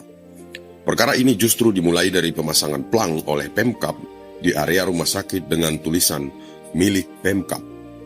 Anehnya, yang memerintahkan pemasangan pelang tersebut justru pejabat yang sebelumnya telah mengakui rumah sakit tersebut sebagai milik HKBP, ditandai dengan kehadirannya untuk membuka kerjasama dengan HKBP dalam membangun rumah sakit tersebut dengan terbitnya MOU di Jakarta pada Kamis 11 Februari 2016. Juga tanda kepemilikan HKBP dalam pengakuan Bupati Tapanuli Utara secara tertulis disebutkan dalam suratnya ke Badan Pengawasan Keuangan dan Pembangunan atau BPKP Perwakilan Provinsi Sumatera Utara yang menyebutkan bahwa tanah rumah sakit tersebut belum memiliki surat tanda hak milik atau sertifikat dikarenakan bahwa tanah tersebut belum diserahkan sepenuhnya oleh pihak sending yang merupakan kelembagaan HKBP kepada RSUD Tarutung. Tindakan pemerintah kabupaten ini sangat ambigu jika memasang pelang yang mengklaim tanah dan rumah sakit itu milik Pemkap Taput. Pada 2018, Pemkap berupaya untuk mensertifikatkan tanah tersebut. Mengetahui hal itu, maka pada 9 Oktober 2018, HKBP mengajukan permohonan blokir permanen kepada Kantor Pertanahan Kabupaten Tapanuli Utara agar pengukuran dan proses sertifikasi tidak dilakukan. Karena tanah tersebut ada dalam kekuasaan HKBP dengan melampirkan bukti-bukti kepemilikan, sementara Pemkap tidak memiliki bukti, baik administratif dari badan sending atau bukti administratif dari pemerintah Belanda sebelumnya. Sehubungan dengan surat Bupati ke BPKP yang meminta agar BPKP melakukan pendampingan dan mediasi karena Bupati kesulitan menggunakan uang negara untuk pembangunan sarana dan prasarana. Anehnya pendampingan dan mediasi oleh BPKP ini tidak pernah dilakukan, termasuk mediasi ke HKBP, tetapi justru bangunan sarana dan prasarana bertumbuh di sana. Yang menjadi pertanyaan adalah, apa dasar Bupati untuk melakukan pembangunan-pembangunan yang ada di sana, dan dari mana uang untuk pembangunan tersebut? Apakah uang negara? Jika itu memang uang negara, bagaimana hal ini bisa lolos sementara sertifikat tanah belum terbit? Untuk mengawasi ini, bukan tanggung jawab HKBP, melainkan masyarakat melalui LSM yang ada di Provinsi Sumatera Utara atau langsung diperiksa oleh BPK Pusat atau Ombudsman. Yang pasti, surat Bupati kepada Kepala BPKP pada Maret 2016 adalah bukti bahwa Pemkap tidak bisa melakukan pembangunan di sana karena tidak ada sertifikat tanah yang diserahkan oleh RMG atau HKBP. HKBP yakin bahwa surat itu sudah didiskusikan oleh Pemkap dengan Biro Hukumnya. Itu artinya, data di Biro Hukumnya tidak ada yang mengatakan bahwa tanah RSUD itu adalah aset Pemkap pada saat terbitnya surat Bupati kepada BPKP pada Maret 2016 dan MOU tanggal 11 Februari 2016. Persoalan kepemilikan kemudian dimediasi oleh pengadilan pada 2 Desember 2019. HKBP menyampaikan dasar kepemilikannya berdasarkan penyerahan RMG tahun 1948 dan SK Menteri Kesehatan tahun 1954. Mediasi tersebut belum menghasilkan kesepakatan mengenai siapa pemilik tanah. Namun, kedua pihak menyepakati bahwa pembahasan mengenai kepemilikan lahan akan dilanjutkan dan masing-masing akan saling bertukar informasi dan data mengenai kepemilikan rumah sakit Tarutung. Belum selesai pembahasan tersebut, pada 4 Februari 2020, Kantor Pertanahan Kabupaten Tapanuli Utara melakukan pengukuran terhadap tanah rumah sakit Tarutung atas permohonan pemerintah Kabupaten Tapanuli Utara. HKBP menyampaikan keberatan dan meminta agar proses pengukuran serta sertifikasi dihentikan sampai persoalan kepemilikan diselesaikan. Upaya penyelesaian tidak menemukan titik temu. HKBP kemudian menempuh jalur hukum. Pada tahun 2020, HKBP mengajukan gugatan pertama terkait tanah dan bangunan rumah sakit Tarutung.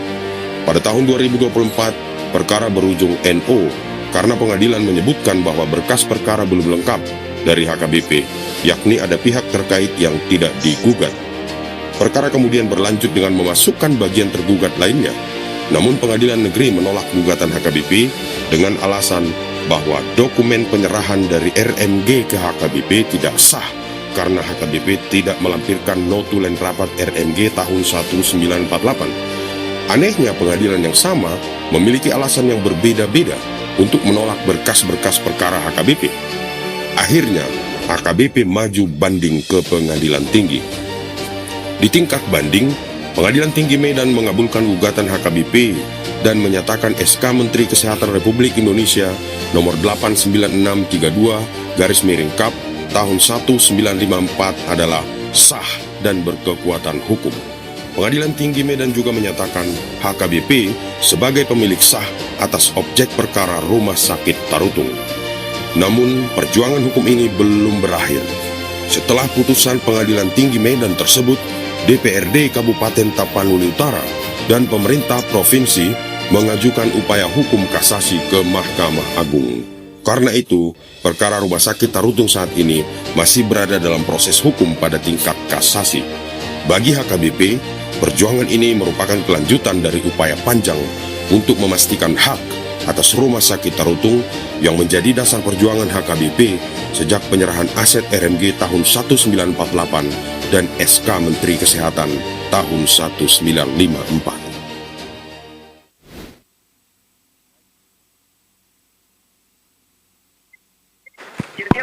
Baik, kita telah menyaksikan video bagaimana alur dari proses perjuangan HKBP untuk mengajak seluruh kita termasuk semua pihak untuk menghormati sejarah pelayanan kesehatan itu sendiri sebagaimana yang telah kita diskusikan hari ini. Kita tiba pada sesi kelima sekaligus sesi terakhir dari rangkaian pemaparan dari narasumber. Kita sudah mendengarkan tentang arsip dan sumber primer dari Jerman. Kita telah membahas dasar teologis pelayanan kesehatan. Kita juga telah melihat perkembangan jaringan rumah sakit, poliklinik, dan pendidikan tenaga kesehatan. Dan kita juga telah diajak untuk melihat kondisi kesehatan masyarakat Batak pada abad 19. Kini seluruh pembahasan tersebut kita arahkan pada satu pertanyaan penting, apa yang diwariskan dari sejarah pelayanan tersebut kepada kita hari ini. Secara khusus kita akan melihat perjalanan dari PA Raja ke Tarutung, warisan pelayanan kesehatan serta relevansinya bagi masa kini. Untuk itu telah hadir bersama kita Pendeta Morhan Dolok Saribu MTH, dosen sejarah gereja dari STT HKBP Pematang Siantar. Pendeta Morhan, kami persilakan untuk menyampaikan pemaparan. Silakan, Pak. Terima kasih Dr. Franky Nabitupulu yang memoderasi seminar kita hari ini. Ini sesi terakhir Amanginang, alaina peperpudi sesion tanga palagajang be pasaton nami. Ala hupotohami nunga limaon jala akapuni pakatayota nakin ngatakas mamuka kinot speaker opui, kemudian narasumber-narasumber yang lain ngatakas taputihi. Jala buluduk tonga lima sasitonga songon hatan netu itu simar bulu-bulu simar bele-bele, senetong na burju, hape nang male. Jadi saya tapaga jangan non rupani, hape sa sitong nga anggwa kapunay, ngahira sahat nakin. Bapak Ibu, melalui panitia kami diserahi judul dari PA Raja ke Kota Tarutung, warisan pelayanan kesehatan sending dan relevansinya masa kini. Jadi lebih melihat bagaimana perjalanan sejarah itu. Sedikit mulai dari Hutadame, ketika Nomensen tiba di sana 1864, kemudian bergerak sedikit ke PA Raja setelah 8 tahun kemudian, 1872, ketika Nomensen memindahkan stasi misi di Said Nihuta itu ke PA Raja. Tahun 1872 itu. Mohon ditampilkan ke slide-nya, Ibu. Iya, dan tagline panitia sebenarnya itu tonggaknya mulai dari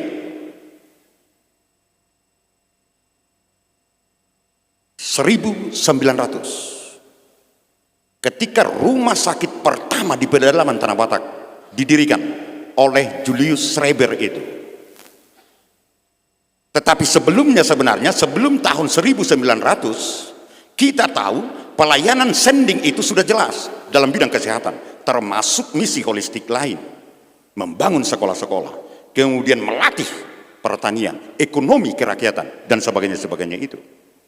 Oleh karena itu, Amang Inang, saya akan terlebih dahulu membawa kita ketika PA Raja mengambil peranan sentral sebagai pusat misi Rainise Mission Kecelsap pada waktu itu. Sejak 1872 ketika Nomensen sekali lagi memindahkan stasi sendingnya ke sana, sebenarnya tanah Piaraja itu diserahkan oleh Raja Sulaiman bersama Raja Lumbantobing kepada Nomensen, dan itu letaknya sangat strategis di pinggir jalan, rute tradisional yang menghubungkan antara pusat Tanah Batak dengan pesisir, terutama daerah Sibolga, sampai juga menghubungkan ke daerah pesisir ke Barus. Para Batak traders pada waktu itu, Perlat Jasira, memanfaatkan jalan setapak itu, dan pada waktu itu sudah ramai. Maka ketika RMG memutuskan pindah ke sana, sebenarnya itu pusat yang sangat strategis untuk perjalanan penginjilan di Tanah Batak. Maka sejak tahun 1880-an itu sudah menjadi pusat yang luar biasa. Dari Piaraja kemudian misi dibawa langsung oleh Nomensen. Tahun 1881 sudah masuk ke Toba Holbung, Baligi. Hanya 4 tahun kemudian 1894 sudah masuk juga di Lagu Boti, hingga akhirnya 1891 Sigumpar, kemudian gerak misi. Tetapi kita ingat Amang Inang, walaupun gerak misi sedemikian, Lagu Boti sudah berdiri, Pargodungan, kemudian di Sigumpar sudah berdiri, bahkan ke kampung kami Uluan sudah berdiri, termasuk Balige yang kuat itu. Tetapi sebenarnya pusat misi tetap di Piaraja, Dakyapidia pusat misi. Walaupun Nomensen sebagai belum Eporus namanya, nama Eporus baru tahun 1881 aturan gereja kita itu. Tetapi namanya justru Conference Preses. Jadi kepala yang mengepalai semua stasiun misi dan lapangan misi di Tanah Batak. Conference Preses itu. Sebenarnya itu baru diterima Nomensen penugasan itu dari kantor pusat RMG tahun 1873, waktu bersamaan kepindahannya ke Piaraja. Sebelumnya yang memimpin pusat penginjilan di Tanah Batak justru Dr. Agus Schreber, doktor pertama, doktor teologi, justru yang diberangkatkan ke Tanah Batak. Dr. Schreber, anaknya lah Dr. Julius Schreber ini, anaknya Dr. Schreber, nama buka misi di Paraosora. Dan kalau kita lanjutkan Amang Inang, di tengah-tengah keadaan seperti itu, akhirnya muncullah Piaraja menjadi Pargodungan dan pusat penginjilan di Tanah Batak. Di Piaraja berdirilah gedung-gedung. Di samping gedung gereja yang besar, berdirilah gedung-gedung yang lain. Termasuk gedung-gedung rumahnya para misionaris. Termasuk gedung-gedung untuk panti asuhan yang dibuka oleh Metzler. Termasuk gedung-gedung untuk fasilitas pelayanan. Maka sejak itu di Tanah Batak muncullah terminologi baru, Pargodungan, dari kata Melayu, godung, gedung. Karena di pusat misi, di Piaraja, gedung-gedung besar, tetapi kemudian terminologi baru dimasukkan ke sana. Setiap Pargodungan kemudian menjadi pusat pergerakan misi. Di sana ada gereja, kemudian di sana ada rumah sakit, di sana ada sekolah. Kira-kira demikian. Oleh karena itulah Amang Inang kita bisa menunjukkan seperti ini. Jadi belum pindah misalnya rumah sakit Piaraja Tutarutung ke kota, itu biasa. Karena juga sekolah dari Piaraja Amang Preses Distrik 2 akhirnya juga dipindahkan ke Sigompulon hampir tahun-tahun bersamaan. Kemudian Sigompulon seolah-olah menjadi pernah terkenal kawah tanda di muka para elit-elit Batak, pemuda Batak. Katakanlah misalnya TB Simatupang pernah di Mulu, Sigompulon. Termasuk misalnya Melanton Siregar, tokoh Parkindo yang luar biasa itu ditempah oleh sending di Sigompulon. Ya sending milik Rhenise Mission Gesellschaft, RMG, HKBP. Termasuk misalnya Sitor Situmorang, pahlawan revolusi di Panjaitan, itu dulu dari Hayes Narumonda kemudian pindah ke Mulo, tetapi setelah kelas 3 masuklah Jepang, akhirnya tidak jadi tamat. Kira-kira demikian. Jadi Piaraja pusat misi itu, sekolah di sana, termasuk juga pelayanan diakonia sosial di sana.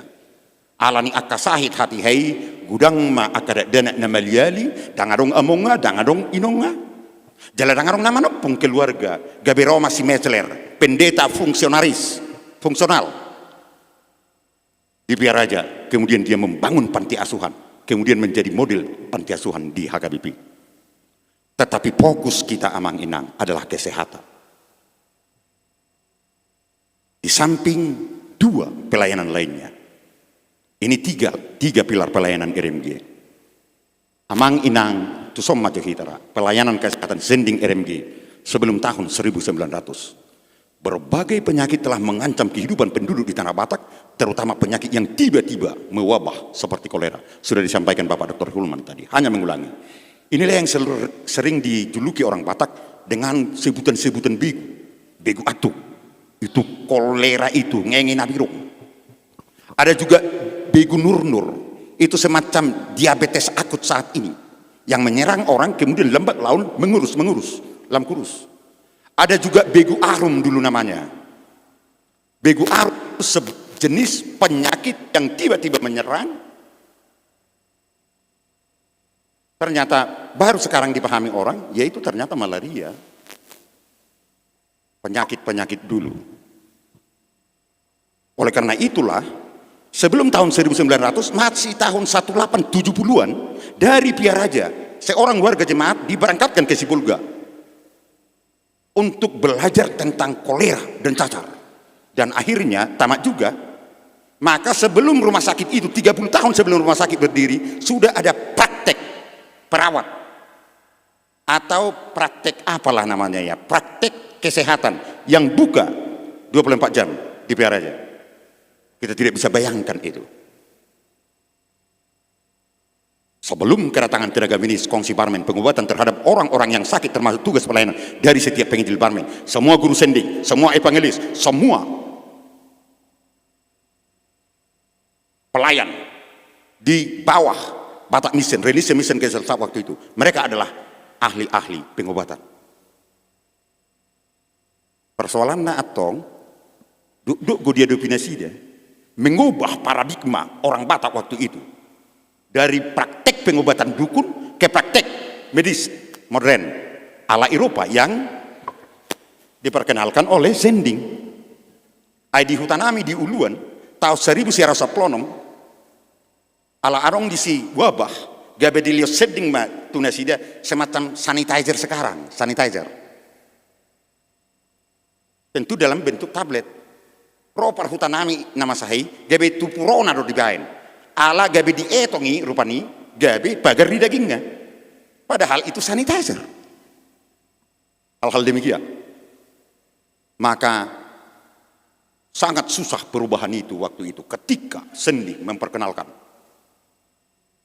pola kesehatan baru, cara pengobatan baru ala modern. Ayang gojo cara pengobatan tradisional atas onoma akamanginang. Suku Batak memiliki metode pengobatan yang aneh untuk orang sakit. Karena orang Batak mengaitkan penyakit dengan pengaruh roh jahat. Nama nak kotor dina mengepat orang amang KRP tenakin. Jadi olo do halak Batak rupani paoto-otohon roh asal memalu. Melalui persili misalnya, persili. Boneka buat orang Batak supaya jadi kesana hantu yang mengganggu itu.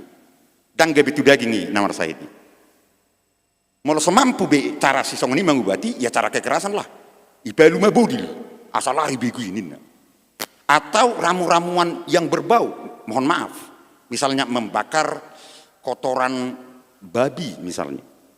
Asalau, sumisi, begu ini. Bana terakhir, ramuan obat-obatan yang paling ampuh adalah obat-obatan magis yang diramu oleh para datu. Kalau kita mau memperdalam ini, Pak KRP juga sudah pasti tahu itu. Sebenarnya ada buku penelitian tentang itu. Labor of the Datu yang dituliskan oleh Plet tentang praktek-praktek perdukunan di Tanah Batak. Yang kemudian menjadi kesulitan khusus dalam program rumah sakit Sending. Amang Inang Piaraja akhirnya membuka pusat pelayanan dalam bentuk rumah sakit Dan kehadiran Julius Reber itulah Amang Inang dianggap sebagai hari lahirnya, hari berdirinya rumah sakit Piaraja, rumah sakit Sending itu. 2 Juni 1900. Alai tikir so memuka dope imana holang sahat, ipikir imana masongonon. Mersiajar hata batak majuau, ini mana? Adanya tuh mana dope hata batak. Asa umur anon mengubati. Alai ala torok ni marduro duro ro ganu ari. Namar saiton tak sanga bimana akamang dotominang laho. Belajar bahasa batak. Songoni namanya pecet itu di mana songoni? Kalau di mana ubati songoni? Sangat terdesak karena banyaknya pasien. Beruntung 1 tahun kemudian Winkler, Johannes Winkler, itulah dokter yang kedua yang dikirimkan oleh Reni Semisen Gesellschaft ke Tanah Batak, Dr. Winkler. Apalah baru dengan kote, apalah tunggane ni marhula berudo Dr. Winkleron, Johannes Warneck, nah kemudian GBI Porusta, alai rohati hei Winkler, dang apalah Eporus, dang apalan dang Eporus dupe, Johannes Warneck. Tetapi itu layak kandung. Itu ni Dr. Winkler mah dialap opui Johannes Warneck. Personi mah. Pagajaku akaman?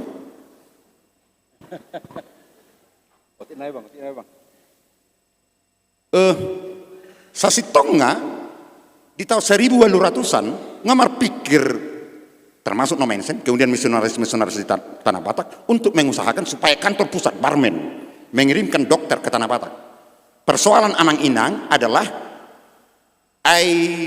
sending RMG Hatihei sudah juga melayani di Papua Nugini, termasuk di Cina, termasuk di Afrika.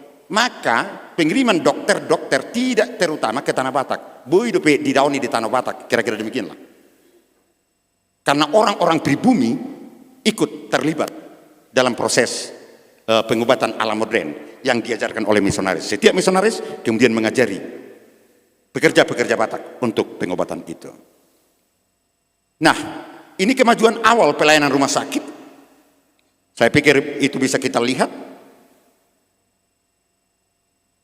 dalam beberapa tahun setelah resmi berdiri, berbagai fasilitas pendukung dibangun. Di atas lahan rumah sakit telah berdiri ruang penanganan polio, berdiri juga bangsal untuk perawatan khusus pria dan khusus wanita, ruang operasi, jadi hampe, kamar mayat pengetur di sedia hokian, ini ngomong apa nih?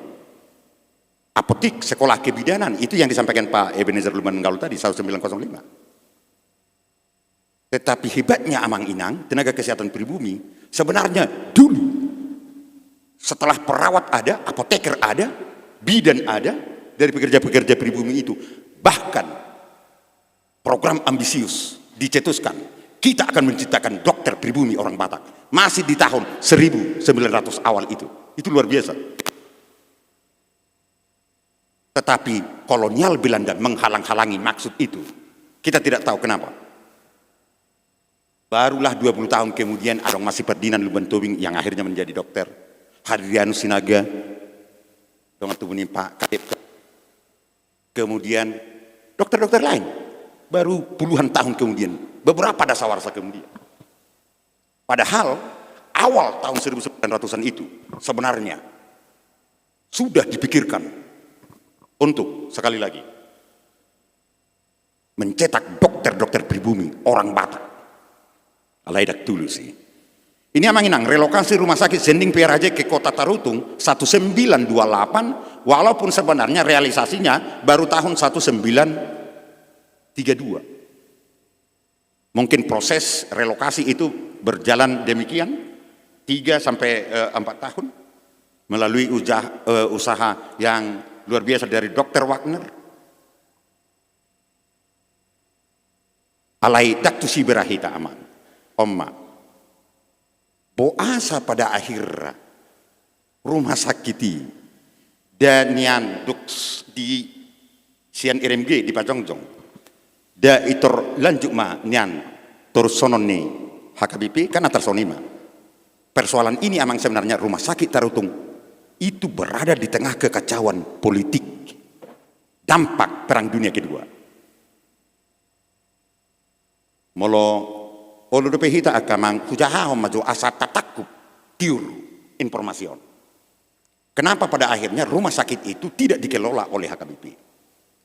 Perkembangan dan kemajuan yang disebutkan di atas, perkembangan setelah relokasi, harus menghadapi tantangan dalam pusaran politik dunia, dampak Perang Dunia Kedua.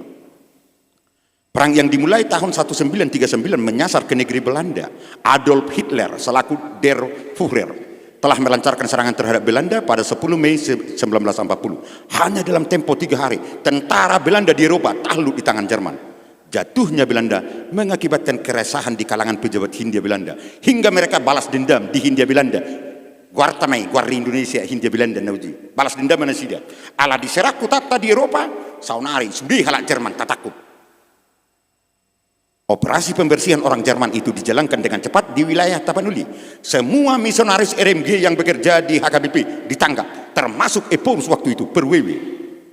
Malah itu ditangsi tarutung di sel dan dipaksa menandatangani supaya jabatannya sebagai Eporus diserahkan kepada De Kleene. Dan itu terjadi.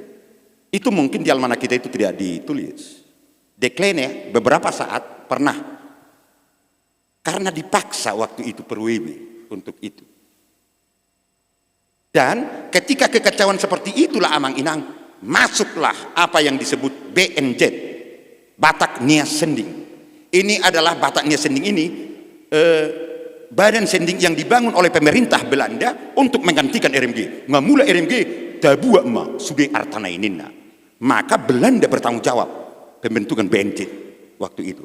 Dan De Kleene dianggap sebagai Eporus yang mengepalai semua RMG, harta RMG waktu itu. Jadi sangat di Belanda dengan BNZ yang disebutkan itu, Batak Nias Sending itu. Alai mengamuk masudi halak Batak, gereja Batak marah. Kemudian Nehus mencatat marahnya orang Batak itu, Nehus. Dia katakan seperti ini, Nehus, Roma aka halak Batak, muruk manasida, jala didok nasida, bolonung mate inung ngami RMG nari Jerman, totu gabehami mamania.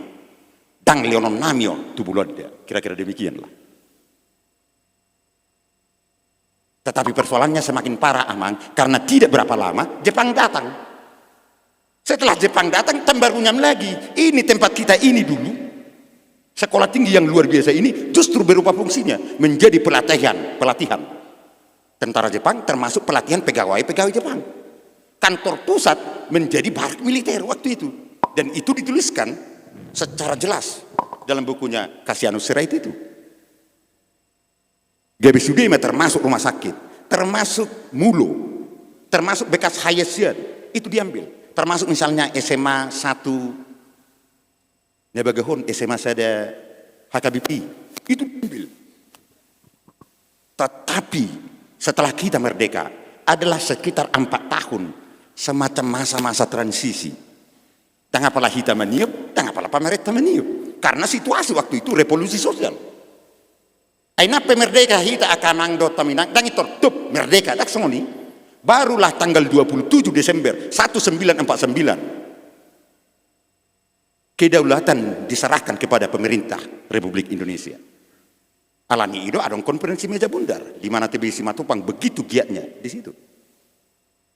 Ada konferensi yang lain, Renpile dan sebagainya. Di tahun 1940 sia akan mangdota menang sangat do peta tiup rumah sakit. Tetapi 1952 akhirnya pemerintah provinsi sudah terbentuk, kemudian itu diambil. Kira demikianlah. 5 menit na Bang. Ala 5 menit na nama kamang dota menang perpudi nama.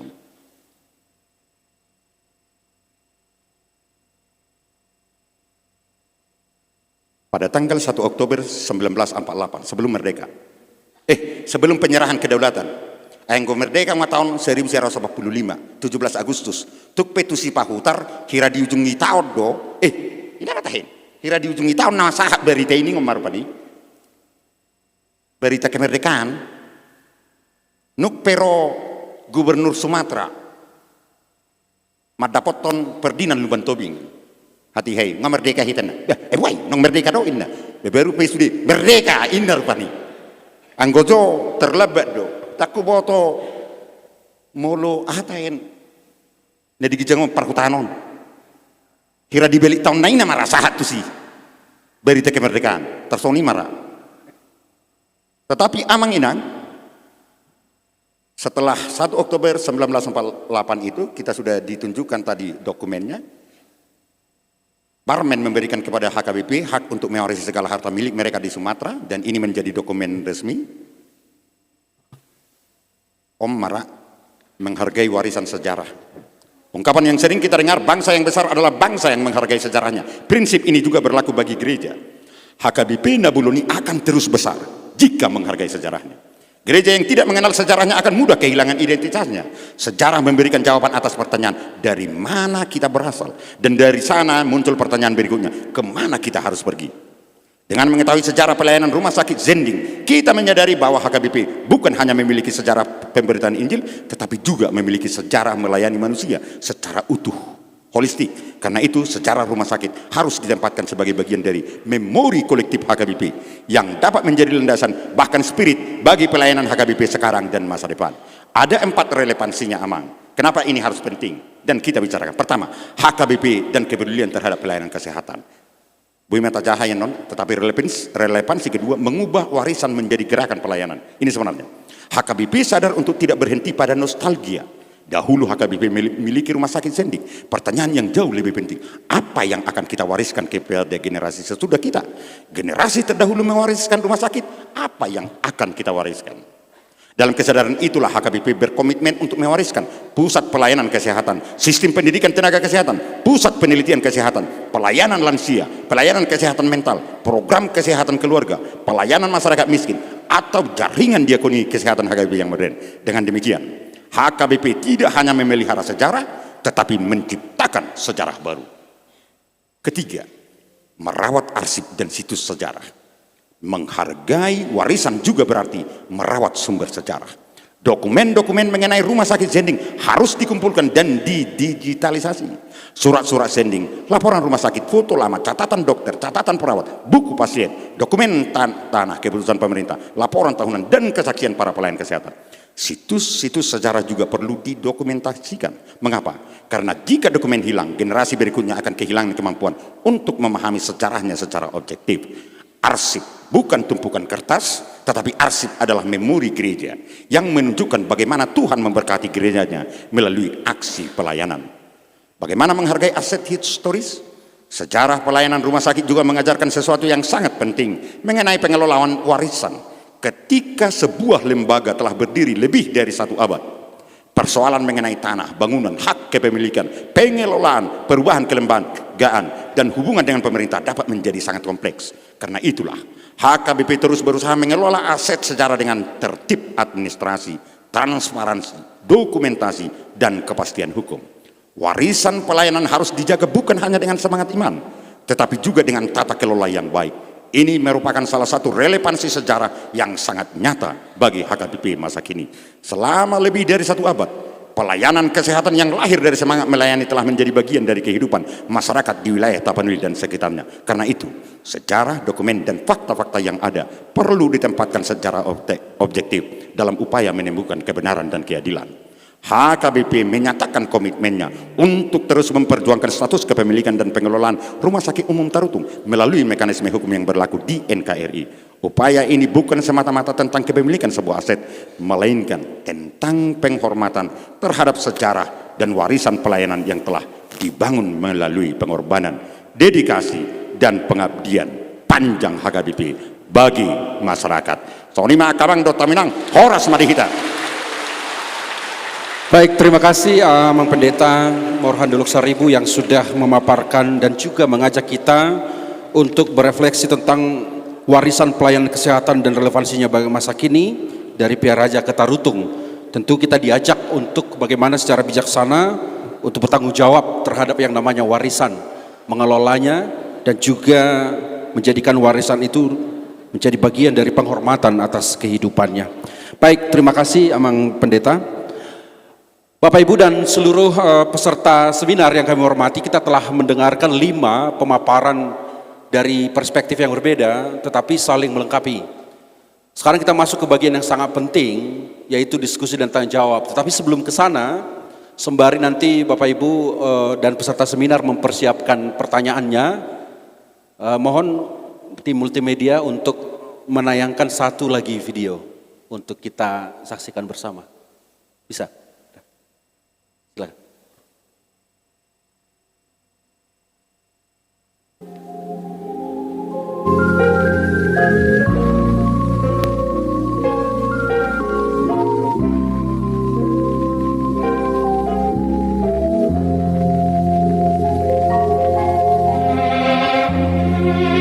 Sebelum Negara Kesatuan Republik Indonesia berdiri, sebelum Provinsi Sumatera Utara terbentuk, bahkan sebelum Kabupaten Tapanuli Utara ada, HKBP melalui RMG telah menyelenggarakan pelayanan kesehatan di Tanah Batak. Pelayanan kesehatan tersebut berkembang bersama pelayanan pendidikan, pemberitaan Injil, dan pelayanan sosial.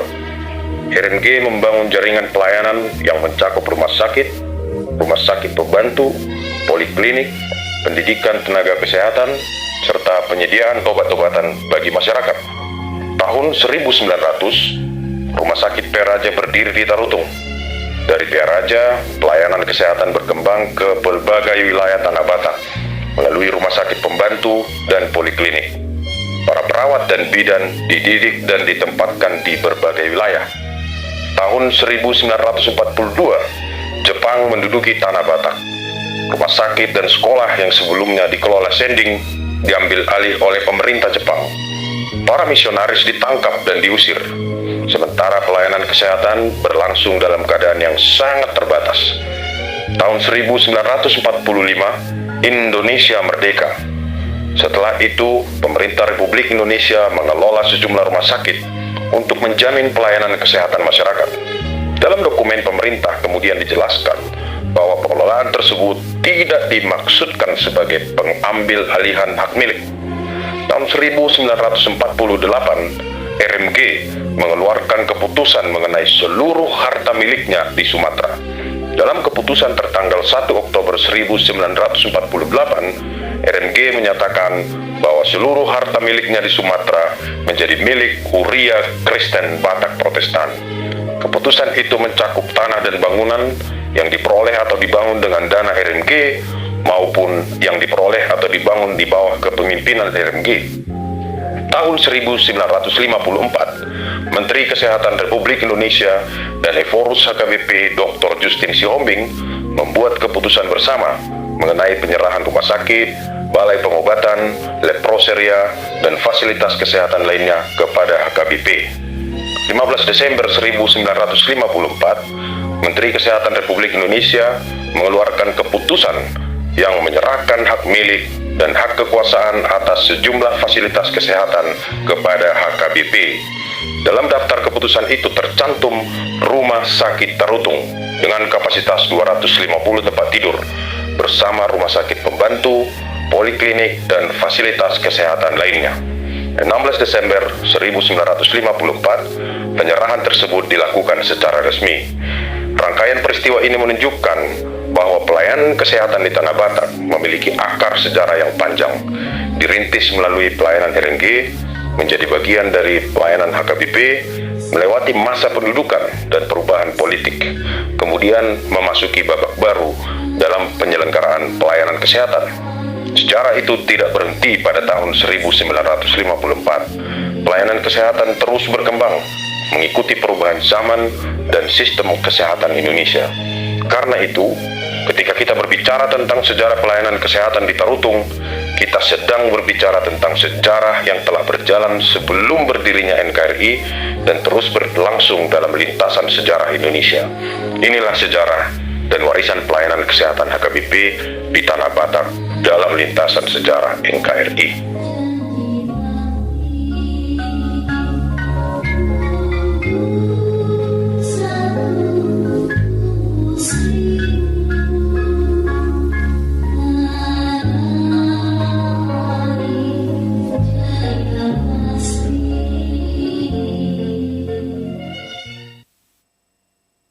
Baik, Bapak Ibu dan seluruh peserta seminar, sekarang kita tiba di bagian yang sangat penting saya kira, yaitu diskusi dan tanya jawab.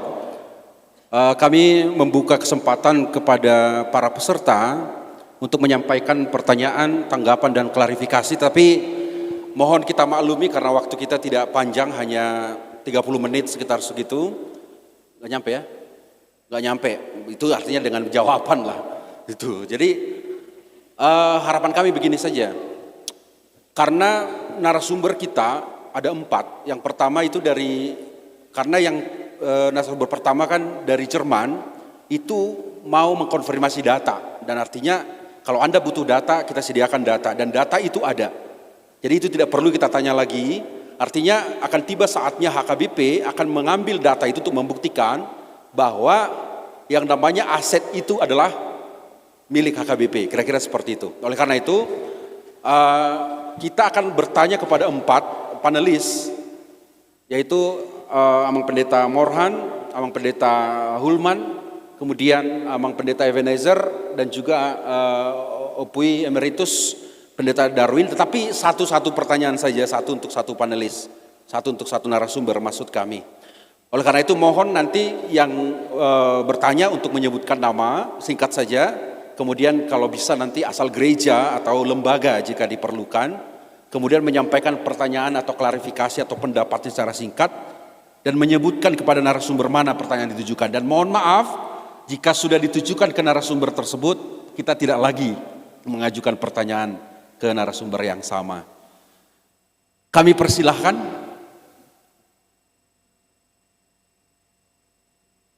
Ya. Silakan dipandu panitia. Ya.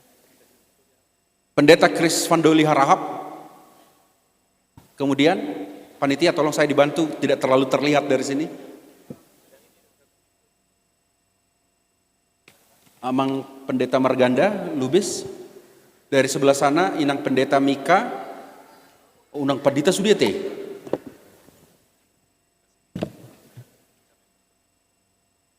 Amang Sintua, sorry, Dr. Rida Sanono.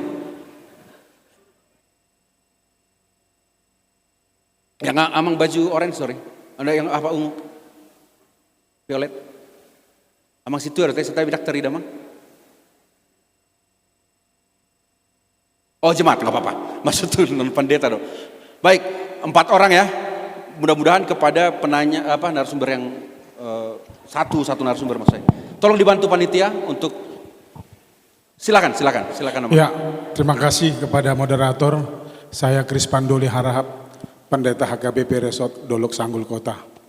Terima kasih atas pemaparan dari semua tadi narasumber yang cukup baik dan saya merasa diberkati pada saat ini memang. Karena sejarah memang tidak bisa berbohong. Dan itu yang harus kita ungkapkan saat ini. Supaya dunia tahu bahwa HKBP itu adalah titipan Tuhan. Satu pertanyaan saya, tapi saya nggak tahu kemana mau saya tanyakan ini. Tapi mungkin lebih condong kepada Bapak Pendeta Morhan Dolosaribu. Dan tadi semua juga para penyaji, narasumber mengatakan bahwa segala aset dari RMG itu diserahkan kepada HKBP. Nah, pertanyaannya sederhana saja. Dari mana RMG mendapat hak kepemilikan sehingga dia berhak untuk atau merasa berhak untuk memberikan hak warisan itu kepada HKBP? Terima kasih. Baik. Terima kasih, kita sudah dapat tangkap pertanyaannya. Legitimasi RMG sebenarnya untuk menyampaikan aset itu ke HKBP. Itu ke Amang Pendeta Morhan ya tadi ya. Yang kedua, silakan. Saya Pendeta Marganda Lubis, Preses HKBP Distrik 11 Toba Sundutan. Kita semua diberkati yang hadir di sini dalam pemaparan sejarah-sejarah pelayanan kesehatan HKBP melalui RMG. Tentu saya mengatakan dan menyampaikan bahwa ini adalah dukungan bagi kita semuanya. Artinya kehadiran kita di sini tentunya sama-sama mendukung HKBP dalam hal ini dalam kepemimpinan yang sekarang. Kalau bisa dalam periode ini selesai, kita bersama terutama dalam perkara ini, saya pikir warga HKBP secara keseluruhan akan mendukung HKBP untuk menyelesaikan ini karena ini memang milik HKBP. Tadi Pendeta Justin Sihombing dengan pemerintah ada suratnya bekerja sama ditandatangan MOU supaya milik HKBP itu dikembalikan. dan itu mungkin perlu disampaikan ulang. Barangkali itu yang bisa kami sampaikan. Baik, terima kasih Amang Pendeta Marganda, Preses Toba Sundutan. Lebih kepada usulan, kalau bisa di periode ini selesai. Yang pasti acara ini kita adakan agar bersama-sama kita mendukung dan mendoakan agar proses itu selesai dengan secepatnya bahkan di periode ini. Boleh kita beri tepuk tangan. Kita dukung matong, berikut Inang Pendeta anak kita ya. Silakan.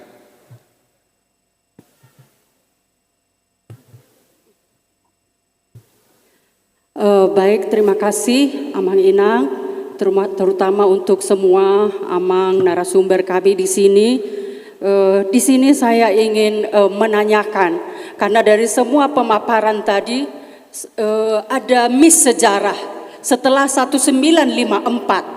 Ya, tadi dari Amang Morhan juga sudah disampaikan bahwa pengaruh peralihan politik, ya gejolak politik tadi 1948 setelah kemerdekaan, perubahan dari Jerman, dari RMG ke Belanda, dan kemudian juga setelah kemerdekaan. Tapi tadi di video yang terakhir tahun 1954 ada data di situ diuraikan bahwa pemerintah mengembalikan ke HKBP. Yang mau saya tanyakan, ya dalam kenyataannya sekarang bahwa rumah sakit rumah sakit Tarutung ini dikelola oleh pemerintah. Tidak ada dalam manajemennya itu tidak ada HKBP sekarang. Saya ingin menanyakan dan saya melihat ada sejarah yang terputus di mana kapan sebenarnya pengalihan atau di mana HKBP tidak lagi berperan di dalam manajemennya operasi rumah sakit ini begitu. Jadi mungkin bisa dijelaskan apakah ada pengalihan atau ada mismanagement. Ini mungkin yang boleh dijelaskan ini sejak kapan tidak lagi dikelola oleh HKBP. Baik, sudah bisa kami tangkap. Terima kasih. Ini ada semacam discontinue history, sejarah di situ nanti karena di bagiannya sejarah sepertinya ke sejarah semua ini. Silakan Amang yang penanya keempat.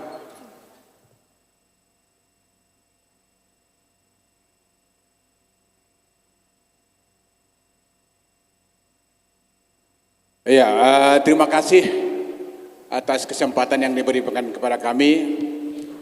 Yang kami hormati pimpinan dan narasumber seminar kita di sore hari ini. Saya Sudirman Manihuruk dari Distrik 2 Silindung, Jemaat HKBP Pagar Beringin.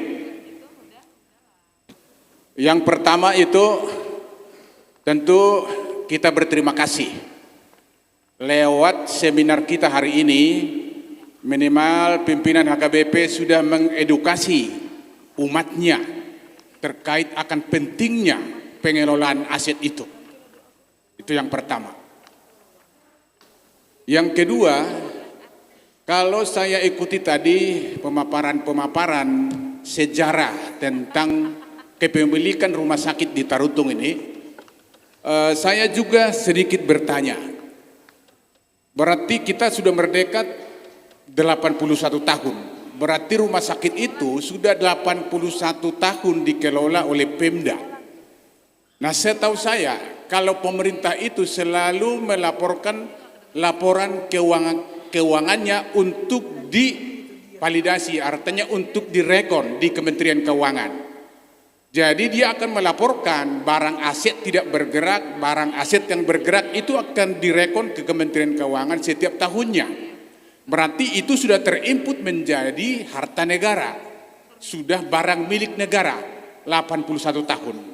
Nah, apakah ini memang sudah ditelusuri oleh HKBP sehingga nantinya pengambil alihan aset ini bagaimana negara mengeluarkan itu dari laporan keuangannya sudah 81 tahun. Barangkali itu sedikit pertanyaan karena suatu kewajiban. Ya, oke, terima kasih. Baik, terima kasih Amang Sudirman Manurung ya. Mulai hati Mang, mulai hati Mang. Baik, saya kira ini pertanyaannya satu kesatuan sebenarnya yang bisa dijawab langsung karena aspeknya sejarah. Amang Pendeta Morhan Dolok Saribu bisa menjawab ketiganya sepertinya, meskipun nanti bisa ditambah oleh Mang Pendeta Dr. Hulman. Silakan, Mang. Terima kasih Pak Dr. Napitupulu. 4 pertanyaan itu pertanyaan yang berat-berat, tetapi bagaimanapun kami coba untuk menjawab sesuai dengan apa yang sudah kita bincangkan tadi, dan Bapak yang terdahulu telah menyampaikan resume-resumenya. Dari Pak Krispanduli, pernyataan beliau tadi sangat percis, dan saya pikir itu juga komitmen yang sangat baik. Sejarah tidak dapat bohong, itu jelas. Oleh karena itulah warisan sejarah harus kita warisi sedemikian, dan kemudian warisan sejarah itu harus kita rawat sedemikian juga. Nah, pertanyaan lanjutan dari beliau adalah kenapa segala aset dari RMG itu akhirnya secara juridis misalnya kemudian menjadi hak HKBP, kira-kira demikian. Secara faktual sudah pastilah. Karena RMG itu Rheinische Missengesellschaft yang berdiri tahun 1828 di Jerman, kemudian sejak 1861 mengirimkan misionarisnya ke Tanah Batak, dan kemudian seluruh aktivitas RMG itu kemudian dinamakan sebagai Batak Mission. Dan Batak Mission inilah akhirnya pada tahun 1930 kita sebut HKBP. Bukan berarti HKBP lahir tahun 1930 itu. Tetapi sejak RMG itu melayani di Tanah Batak 1861 itu. Oleh karena itulah ketika RMG orang-orang Jerman itu ditangkap seperti yang kita sebutkan tadi tahun 1940, maka secara faktual ya memang pastilah HKBP yang mengusahai seluruh peninggalannya itu. Jangan dong bihalak Jerman. Tentu aka padita Batak mah, aka evangelis mah, kemudian aka guru sending mah, pekerja-pekerja Batak lah, HKBP lah, yang kemudian meneruskan itu. Tetapi secara juridis, seperti yang terus kita sebutkan, bahwa Rheinische Missengesellschaft tahun 1948, 1 Oktober itu, secara sah mengalihkan semua aset hartanya di Sumatera kepada pengelolaan HKBP. Saya pikir itu sah. Kemudian 1954 melalui Menteri Kesehatan mengeluarkan surat keputusan pengembalian aset itu yang sempat diambil. Ada juga surat itulah yang kita lihat tadi, sekitar-sekitar itu langsung surat penyerahan langsung. Jadi bukan hanya pernyataan lagi, surat semua itu termasuk rumah sakit Belige masuk di sana. Tetapi Belige langsung kita kelola. Persoalannya waktu itu pemerintah seolah-olah sudah dikembalikan, tidak manut dengan keputusan yang mereka buat. Maka pengelolaan itu seolah-olah diundur-undur. Dan di tengah-tengah seperti itulah Sinode Gudang HKBP, hampir seluruh Sinode Gudang HKBP, kalau kita cek notelandnya, selalu membicarakan supaya aset rumah sakit HKBP Tarutung itu kita kembalikan. Termasuk Tuan Ropinus misalnya, Hutauru, terus berjibaku supaya itu dikembalikan ke HKBP dan sebagainya itu. Saya pikir itu sah. HKBP bolonung mati inonga anak ngama manean, itu ungkapan Nehus. Justru di India itu dikatakan menyangkut bagaimana harta RMG di Tanah Batak itu harus diserahkan kepada HKBP. Singkat saja Bang. Atarina mamang. Baik.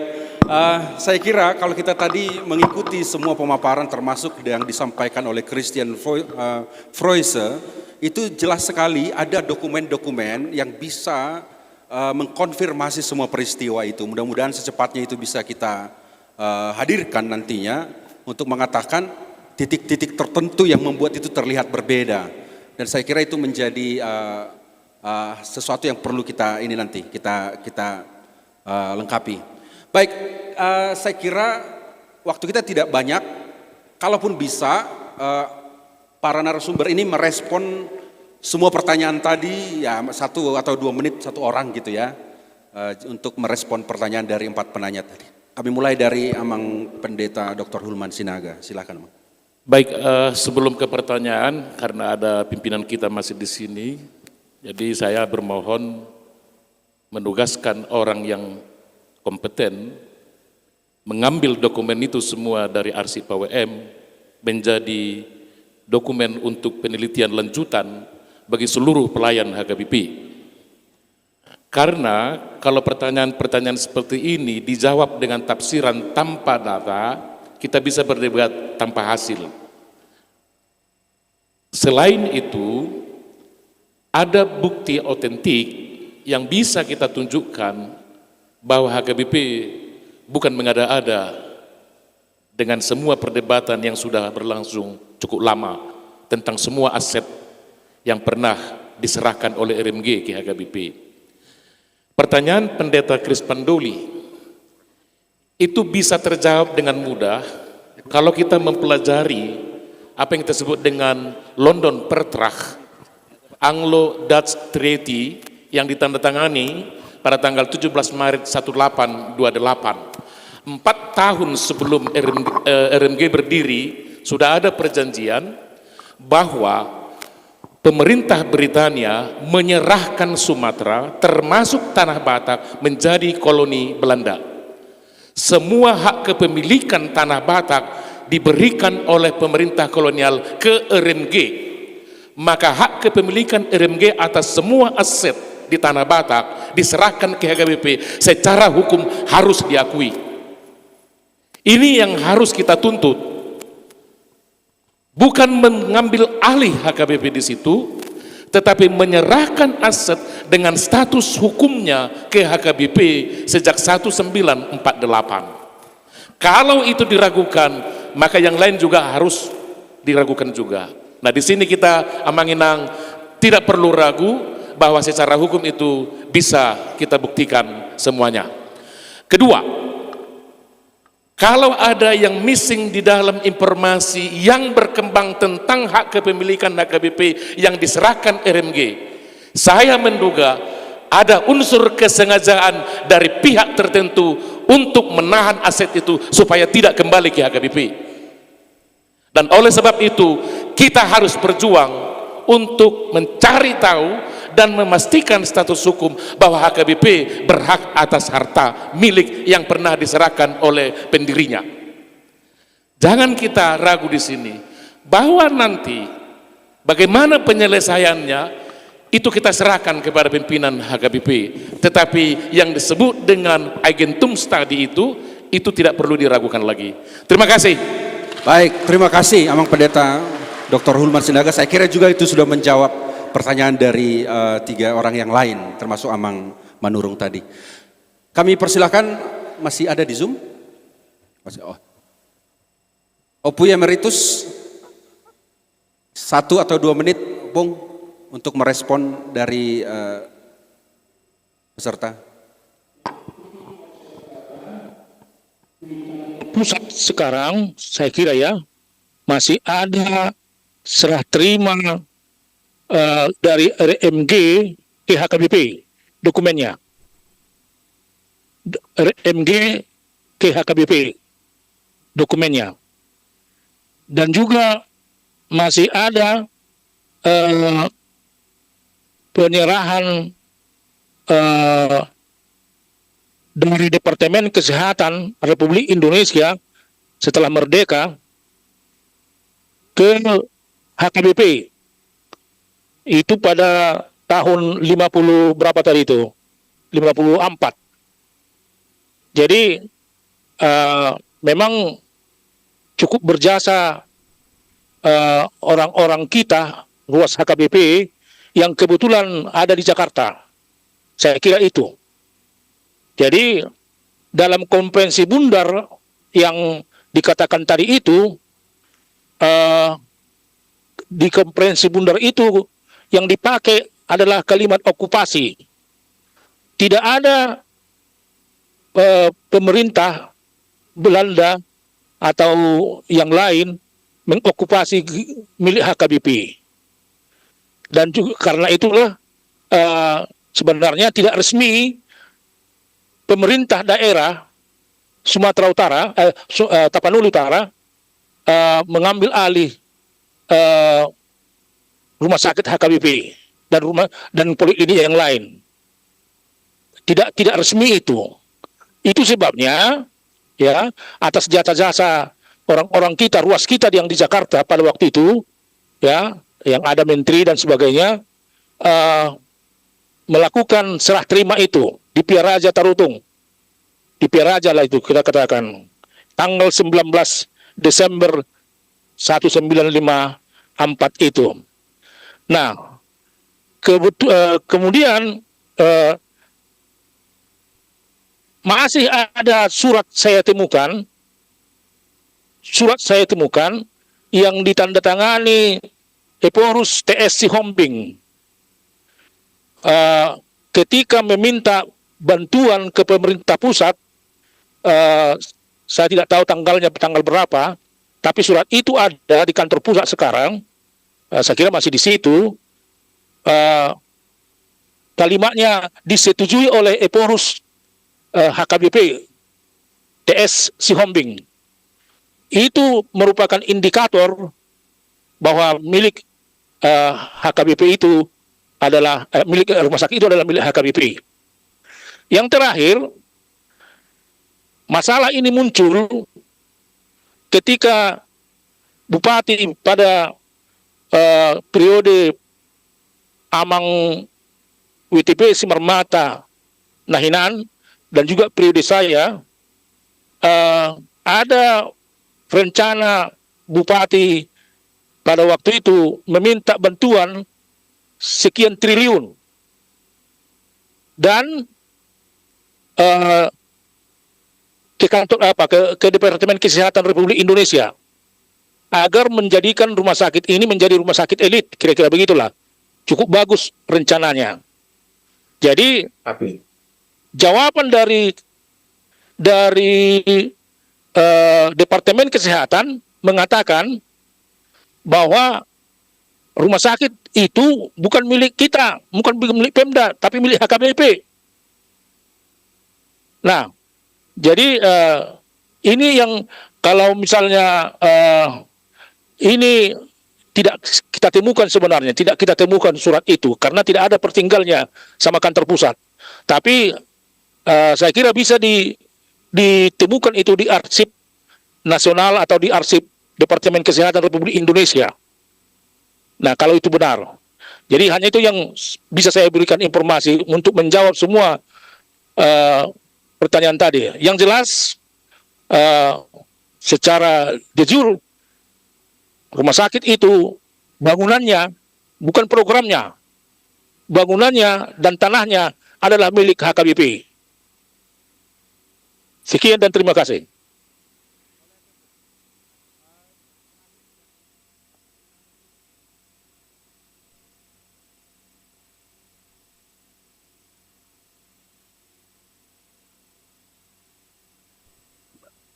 Sudah jelas dong.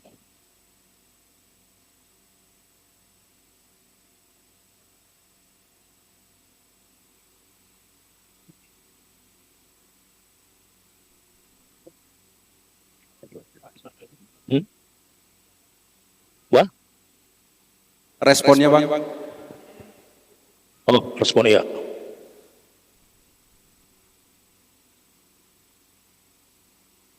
Amang Pendeta Ebenezer Lubanggaul, kami minta satu menit saja Bang respon. Ya, kurang jelas tadi. Saya kira Bapak Ibu sekalian bahwa persoalan rumah sakit, seluruh rumah sakit 28 unit infrastruktur kesehatan, saya kira sudah selesai ketika RMG itu menyerahkan sepenuhnya kepemilikannya kepada HKBP pada 1 Oktober 1948. Dan itu sebabnya di Sinode Godang tahun 1949, Sinodisten itu dengan sangat gigih menuntut supaya semua itu dikembalikan oleh pemerintah. Waktu itu yang mengurus itu adalah Dr. Nathiar Hulman Lumban Tobing dan juga Mr. Rufinus Lumban Tobing. Mereka berdua lah yang berangkat ke Jakarta untuk itu. Tetapi pendapat saya bacakan langsung dari Notulen Sinode Godang 1949. Pernyataan dari Sinodisten adalah ikut terus do totuhonon hakni HKBP taringot tu artani rain seseding dang namangidoi ido on alai na menuntut hak do. Artinya perjuangan itu dari semula itu sudah dilakukan.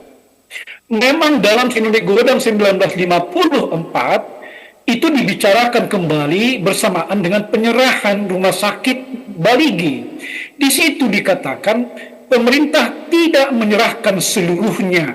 Yang pertama diserahkan adalah Baligi. Tetapi itu istilah tidak menyerahkan seluruhnya bukan berarti menjadi kepemilikan. Ada banyak faktor kenapa sebagian-sebagian diserahkan. Di Sinode Godang 1954 itu dibicarakan. Kalau kemudian persoalannya berlarut-larut sampai sekarang, itu sesungguhnya hanya soal itikat baik dari pemerintah sebenarnya. Hanya itikat baik. Dan akan sangat aneh bagi kita kalau ada pemerintah yang melawan rakyatnya berperkara. Sekian dan terima kasih. Baik, terima kasih.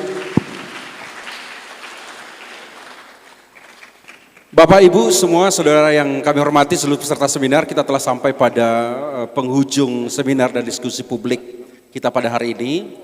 Dari seluruh pemaparan yang telah kita dengarkan, ada beberapa hal penting yang dapat kita simpulkan dan bisa kita kembangkan juga dalam pikiran kita. Pertama, pelayanan kesehatan HKBP di Tanah Batak termasuk di Tapanuli Utara ini memiliki sumber dan bukti sejarah, termasuk arsip dan dokumen primer yang bisa diakses di UIM Jerman. Dahulu adalah badan misi RMG yang melahirkan HKBP. Yang kedua, pelayanan kesehatan dalam tradisi misi tidak dapat dipisahkan dari pemahaman tentang pelayanan manusia secara holistik, baik tubuh, jiwa, kehidupan sosial, dan martabat manusia. Yang ketiga, pelayanan tersebut berkembang dalam bentuk jaringan yang konkret melalui rumah sakit, poliklinik, pendidikan tenaga kesehatan, dan berbagai bentuk pelayanan masyarakat. Yang keempat, pelayanan kesehatan tersebut harus dipahami dalam konteks kebutuhan nyata masyarakat Batak pada abad 19, jauh sebelum NKRI berdiri. Yang kelima, sejarah dari PR Raja menuju Tarutung bukan hanya sejarah atau cerita masa lalu, namun sejarah tersebut merupakan warisan yang mengundang kita untuk bertanya mengenai tanggung jawab pelayanan kesehatan pada masa kini dan masa depan, dan tentu semua pihak mesti menghormati itu dengan satu tujuan bersama agar seluruh masyarakat dapat menikmati pelayanan kesehatan yang memadai.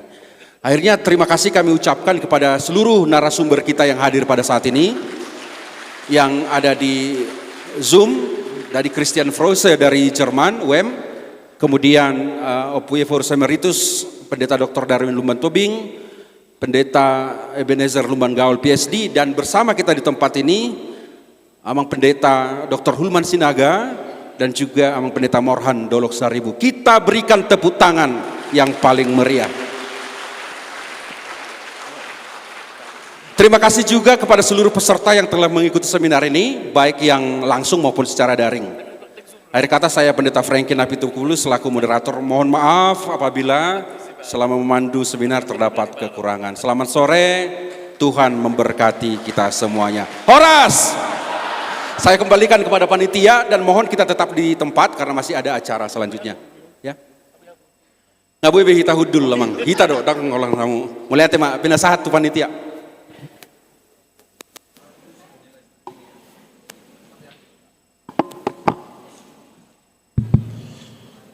Ya, terima kasih kepada Bapak Pendeta Dr. Franky Napitupulu yang sudah memoderasi seminar kita. Kepada Bapak Pendeta Dr. Franky, kita berikan tepuk tangan Amang Inang. Acara kita selanjutnya adalah pemberian cenderamata dan ucapan terima kasih atas nama panitia penyelenggara dan secara khusus atas nama kantor pusat AKBP kepada semua narasumber. Oleh karena itu, kami dengan segala hormat mengundang Bapak Kepala Departemen Koinonia HKBP, Bapak Pendeta Dr. Donald Sinaga, demikian juga Bapak Kepala Departemen Marturia HKBP, Bapak Pendeta Bernard Manik, MTH, untuk boleh maju ke depan begitu untuk menyampaikan ucapan terima kasih dan menyampaikan cenderamata kepada narasumber kita. Kepada kedua Bapak Kepala Departemen kita berikan tepuk tangan Namang Inang. Nanti Bapak Sekjen akan membaca komunike seminar internasional dan diskusi publik kita dan juga untuk menutup seminar kita begitu. Oleh karena itu, sekali lagi untuk Bapak Kepala Departemen berdua, sebenarnya 3 orang gitu, kita berikan tepuk tangan.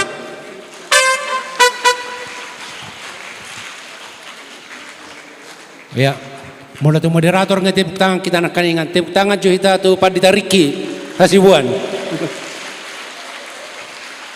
Ya, jadi tapuji tapasanga magwarni itu hatta ala mardalan masadenggan seminar na di Patu Pahuriat HKBP di Bagasan Sadarion. Sasitongna persiapan sangat singkat ya Mang Sekjen ya, karena memang seminar ini diputuskan untuk dilaksanakan pada tanggal di rapat pimpinan pada tanggal 6 Agustus yang lalu sebagai bagian dari upaya kita dalam menghadapi tuntutan hukum menyangkut rumah sakit HKBP, rumah sakit Tarutung yang sudah dimenangkan sebenarnya melalui Pengadilan Tinggi PT UN Medan, tetapi dari pihak DPRD Tapanuli Utara mengajukan kasasi ke Mahkamah Agung. Jadi kita doakanlah supaya ini bisa tuntas dalam waktu yang secepatnya. Kepada bapak-bapak narasumber, semua bapak-bapak ya, tidak ada ibu ya, termasuk Christian Freuse dari Jerman, Dr. Andar, Opung Eporus Victor Tinambunan, Opung Eporus Emeritus Darwin, Bapak Dr. Darwin Lumban Tobing, demikian juga Bapak Pendeta Dr. Ebenezer Lumban Gaul, dan secara khusus yang hadir di tengah-tengah kita saat ini yaitu Bapak Ketua Rapat Pendeta HKBP, Bapak Pendeta Dr. Hulman Sinaga, dan juga dosen STT HKBP, dosen sejarah Pendeta Morhan Duluk Saribu. Kami menyampaikan dari pimpinan HKBP terima kasih yang setinggi-tingginya dan apresiasi yang sedalam-dalamnya atas pemaparan yang sangat mencerahkan dari semua narasumber. Karena itu kami akan memberikan penghargaan. Saya tidak tahu bagaimana caranya nanti untuk menyampaikan kepada yang hadir secara Zoom, tetapi untuk saat ini kami akan menyerahkan berupa penghargaan kepada Bapak Dr. Hulman Sinaga dan Bapak Pendeta Morhan Duluk Saribu, Magister Teologi. Mudah-mudahan dalam waktu dekat jadi doktor. Ya, Tuhan memberkati.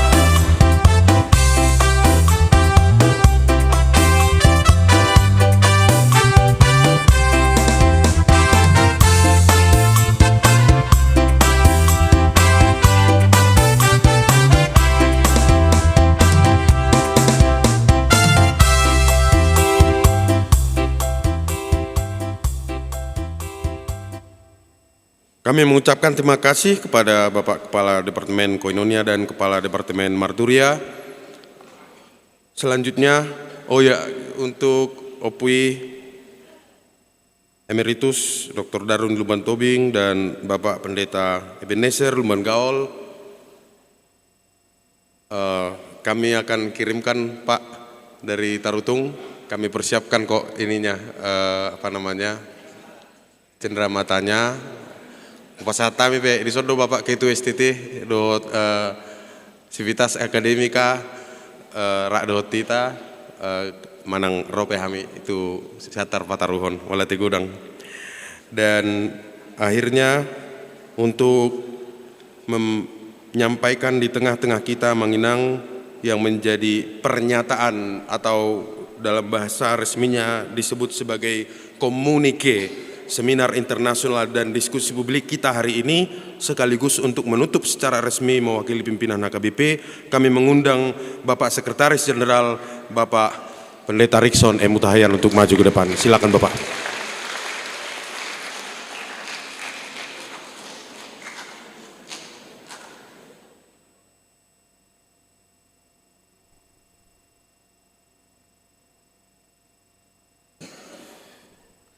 Terima kasih kepada Kepala Balitbang HKBP. Perlu kami informasikan sebelum kami membacakan komunike seminar internasional dan diskusi publik bahwa data-data yang disebutkan oleh Opui Emeritus Darun Lumban Tobing tadi, semuanya data itu ada dan kita pakai sebagai bahan bukti di pengadilan tinggi. Itu sebabnya kita dimenangkan di sana. Dan sekarang dalam kontra kasasi, data itu juga kita naikkan di tingkat Mahkamah Agung. Tujuan daripada seminar ini kami harapkan supaya prosedurnya bisa berlangsung cepat. Dr. Frankie kami harapkan, dan semuanya ini akan kita komunikasikan kepada anggota Dewan supaya paham sejarah daerah yang dilayaninya dan paham membela hak daripada warga masyarakatnya. Sangat mengecewakan jika ada anggota Dewan yang tidak mengerti pertumbuhan sejarah kesehatan di daerah yang dia layani. Dan ini akan kita kirimkan untuk mengundang mereka dengar pendapat, sekaligus menjadi bahan kita selanjutnya untuk tuntutan-tuntutan aset yang berkaitan dengan aset-aset kita ke depannya.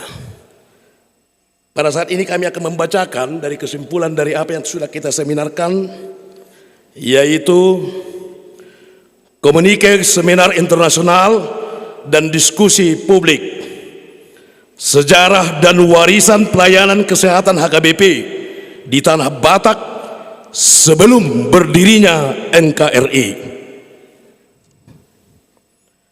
Setelah mengikuti pemaparan, diskusi dan pembahasan dalam seminar internasional dan diskusi publik, peserta menyepakati pokok-pokok pernyataan sebagai berikut.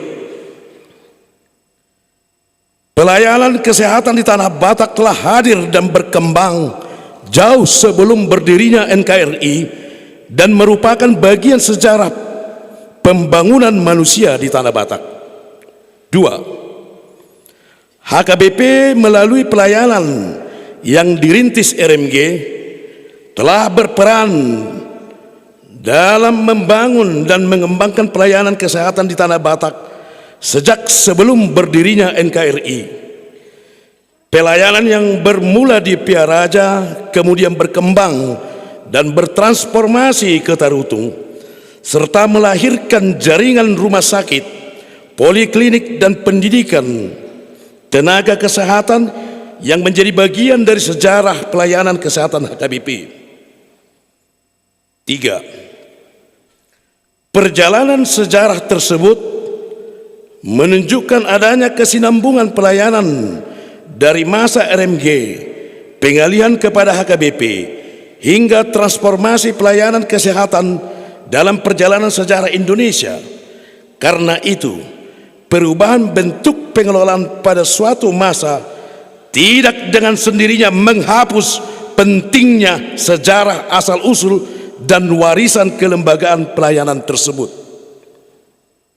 Keempat, sejarah pelayanan kesehatan HKBP merupakan warisan sejarah yang harus ditegaskan berdasarkan sumber, arsip dan dokumen yang dapat dipertanggungjawabkan secara akademik dan hukum. Seminar mendorong penelitian, inventarisasi, digitalisasi dan pelestarian seluruh arsip yang berkaitan dengan sejarah pelayanan kesehatan HKBP. Kelima, warisan sejarah tersebut harus menjadi dasar untuk membangun masa depan, bukan sekedar memperdebatkan masa lalu. HKBP, pemerintah, dunia akademik dan masyarakat perlu menjadikan sejarah pelayanan kesehatan sebagai pijakan untuk memperkuat pelayanan kemanusiaan, penelitian, pendidikan, pelestarian sejarah, dan pembangunan kesehatan masyarakat Indonesia. Keenam, peserta seminar mendorong pemerintah Kabupaten Tapanuli Utara untuk seluruh pemangku kepentingan terkait untuk menghormati, mengkaji, dan menyelesaikan persoalan kepemilikan Rumah Sakit Tarutung berdasarkan sejarah, dokumen, dan ketentuan hukum yang berlaku dengan mengedepankan keterbukaan, penghormatan terhadap bukti, serta penyelesaian masalah yang adil dan bermartabat.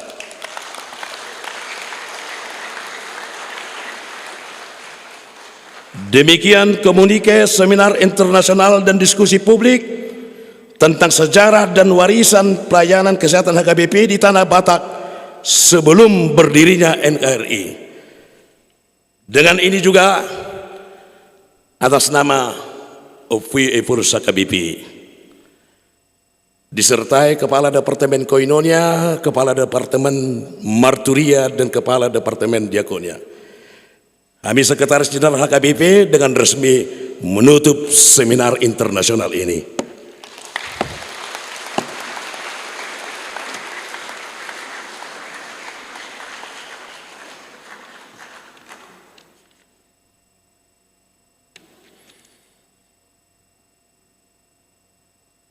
Dengan ditutupnya secara resmi seminar internasional ini, resmilah pula berakhir acara kita. Sekali lagi kepada Bapak Sekjen kita berikan tepuk tangan.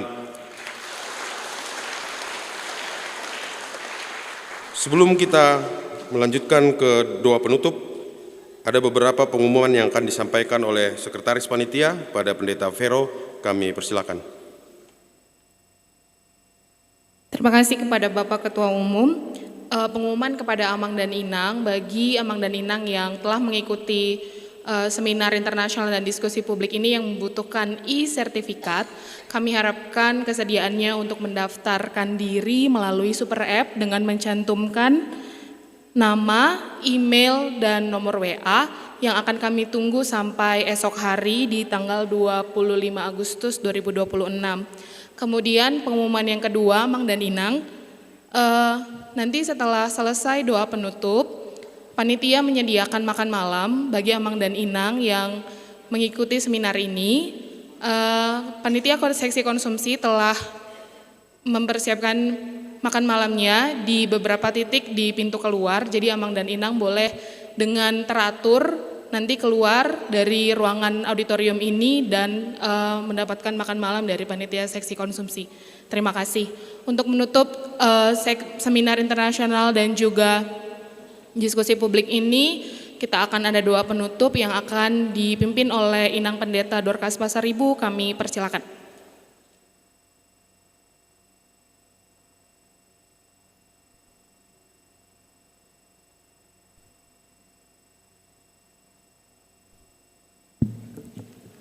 Supaya memasuki ibadah penutup ini, kita saat teduh sejenak, saat teduh dimulai.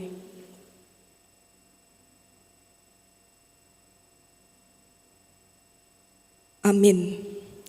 Kita bernyanyi dari buku nyanyian HKBP nomor 255 ayat 1 dan ayat 2.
Terpujilah Engkau ya Tuhan yang selalu menguatkan kami dalam setiap kegiatan ini.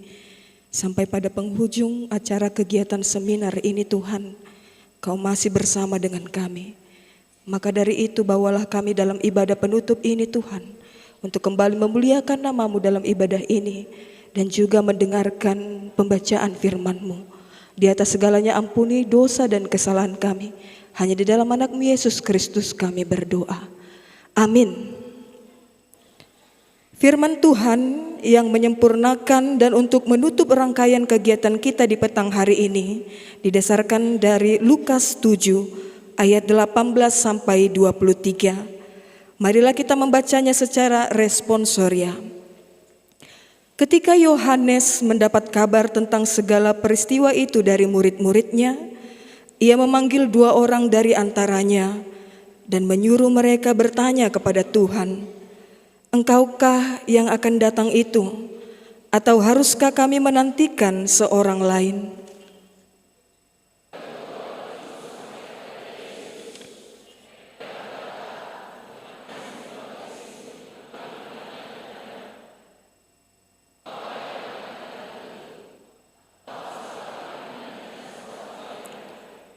Pada saat itu Yesus menyembuhkan banyak orang dari segala penyakit dan penderitaan dan dari roh-roh jahat, dan ia mengaruniakan penglihatan kepada banyak orang buta.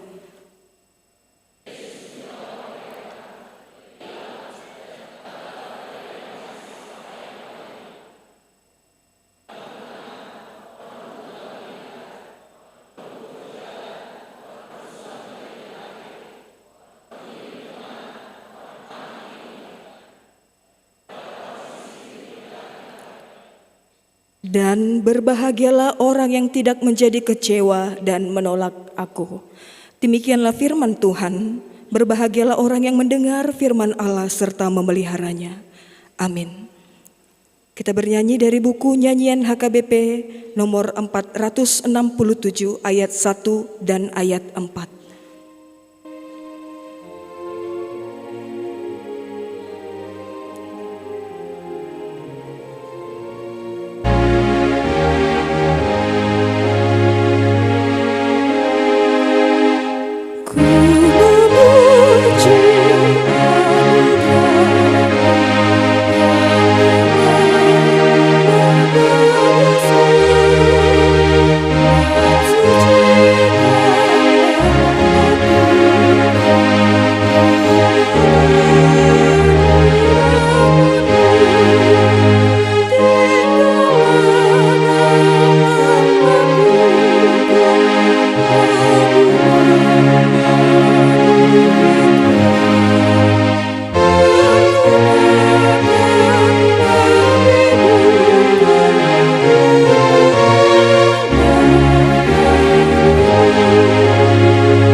Bapa kami yang penuh kasih, kami mengucap syukur atas penyertaan dan kasih-Mu dalam seluruh rangkaian seminar internasional dan diskusi publik ini.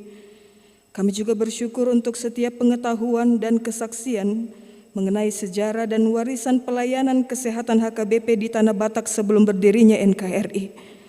Kiranya kami tidak hanya mengenang apa yang telah dilakukan oleh para pendahulu, tetapi kami juga mampu menghargai warisan sejarah kepada HKBP. Tolonglah HKBP agar warisan pelayanan tersebut dapat dihidupi dan diperjuangkan, sehingga pelayanan HKBP semakin nyata menyentuh kehidupan manusia secara utuh dan menjadi kesaksian kasih Kristus di tengah gereja dan masyarakat. Ya Bapa, sumber dari segala hikmat, kami juga tidak lupa mendoakan seluruh pimpinan kami ke dalam tangan-Mu, khususnya OPUYE-Purus HKBP, Bapak Sekretaris Jenderal, Bapak Kepala Departemen Koinonia, Bapak Kepala Departemen Marturia, dan Bapak Kepala Departemen Diakonia.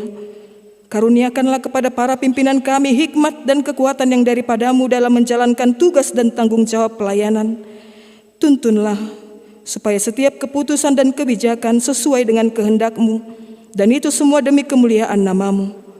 Kami juga turut mendoakan seluruh narasumber, Amanginang Preses, Amanginang Kepala Biro, Panitia, dan setiap peserta dari utusan gereja maupun lembaga pendidikan HKBP yang telah mengambil bagian dalam kegiatan ini, baik yang hadir secara langsung bersama kami maupun via Zoom. Berkatilah mereka atas waktu, tenaga, pikiran, dan pelayanan yang telah diberikan. Pun setelah kami mengakhiri kegiatan ini, setiap kami akan kembali ke tempat dan tugas pelayanan kami masing-masing. Sertailah kami, mampukan kami ya Tuhan untuk membawa pulang semangat pelayanan ini dan mewujudkannya dalam kehidupan kami. Di atas segala permohonan kami Tuhan, kami mohon ampun atas kesalahan dan dosa kami. Hanya di dalam anak-Mu Tuhan Yesus Kristus kami berdoa. Amin. Marilah kita bersama-sama berdoa di dalam doa Bapa kami. Bapa kami yang di sorga, dikuduskanlah nama-Mu, datanglah kerajaan-Mu, jadilah kehendak-Mu di bumi seperti di surga. Berikanlah kami pada hari ini makanan kami yang secukupnya, dan ampunilah kami akan kesalahan kami, seperti kami juga mengampuni orang yang bersalah kepada kami. Dan janganlah membawa kami ke dalam pencobaan, tetapi lepaskanlah kami daripada yang jahat, karena Engkau yang punya kerajaan dan kuasa dan kemuliaan sampai selama-lamanya. Anugerah Tuhan kita Yesus Kristus, kasih setia dari Allah Bapa, dan persekutuan Rohul Kudus, itulah kiranya yang menyertai kamu sekalian. Amin.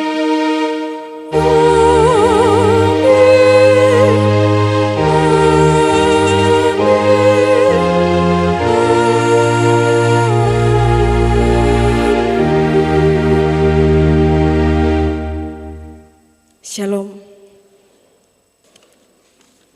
Baik, Amang Inang mohon maaf ada pengumumannya diralat. Jadi untuk pembagian makan malam kita Amang Inang supaya lebih tertib, kami mohon Amang dan Inang tetap di tempat supaya nanti seksi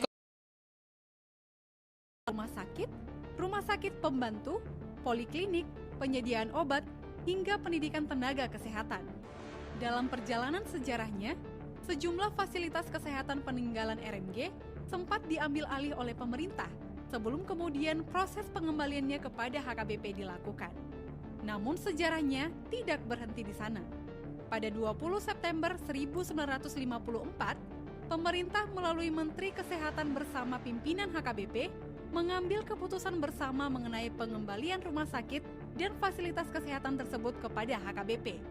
Itu karena pemerintah memahami bahwa HKBP adalah bagian dari lanjutan dari pelayanan RMG. Dan sejak awal, RMG memang mewariskan pelayanannya kepada HKBP. Menteri Kesehatan Republik Indonesia, Dr. Lee Kiateng, menetapkan bahwa mulai 1 Januari 1955, hak milik dan hak kekuasaan atas sejumlah fasilitas kesehatan tersebut diserahkan kepada HKBP. Termasuk di dalamnya Rumah Sakit Tarutung, Rumah Sakit Balige, serta berbagai rumah sakit pembantu di Tanah Batak. Jadi, ini bukan sekedar cerita tentang gedung-gedung tua. Ini adalah perjalanan sebuah warisan pelayanan yang pernah diambil alih pemerintah, kemudian dikembalikan kepada HKBP untuk kembali melanjutkan pelayanan bagi masyarakat. Mari kita telusuri kembali perjalanan panjang pelayanan kesehatan HKBP di Tanah Batak dari masa sebelum berdirinya NKRI, perjalanan aset-aset kesehatan, hingga bagaimana warisan pelayanan itu terus berkembang sampai hari ini. Jangan hanya mendengar ceritanya, mari datang, saksikan, dan gali sejarahnya bersama. Seminar internasional dan diskusi publik, sejarah dan warisan pelayanan kesehatan HKBP di Tanah Batak sebelum berdirinya NKRI.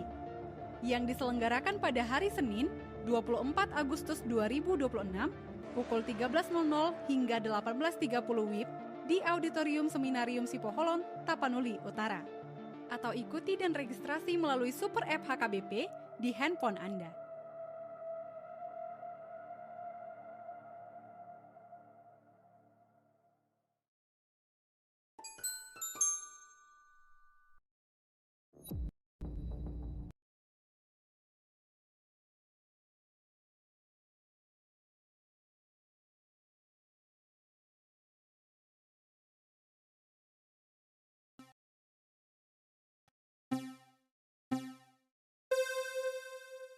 Inilah Super App HKBP. Sekarang, semua kebutuhan rohanimu ada dalam satu aplikasi. Inilah Super App HKBP, solusi digital untuk jemaat masa kini. Akses Alkitab, Almanak, buku ND, dan Kidung Jemaat, kapan saja dan di mana saja. Mau bertumbuh? Nikmati pengajaran rohani, ikuti event gereja, dan temukan gereja terdekat di sekitarmu dengan mudah. Dengan fitur absensi, donasi, hingga HKBP TV, kamu bisa tetap terhubung, memberi, dan melayani kapan saja dan di mana saja. Satu aplikasi untuk mempererat iman, pelayanan, serta kebersamaan. Super App HKBP, jadilah bagian dari gerakan pelayanan digital HKBP. Segera download di Play Store dan App Store di handphone Anda.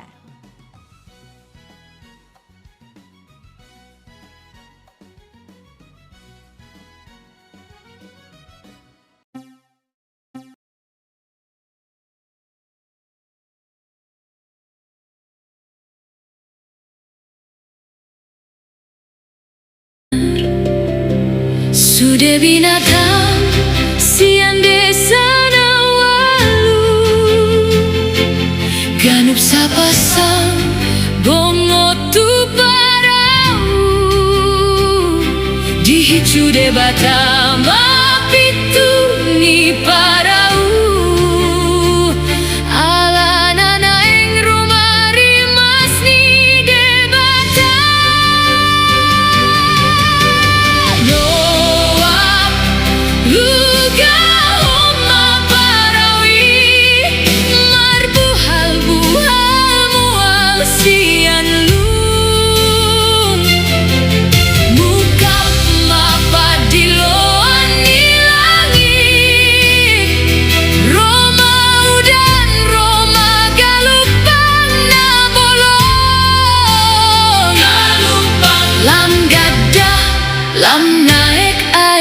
Sumar Inang goyamang tu dia nama hita Maporus jol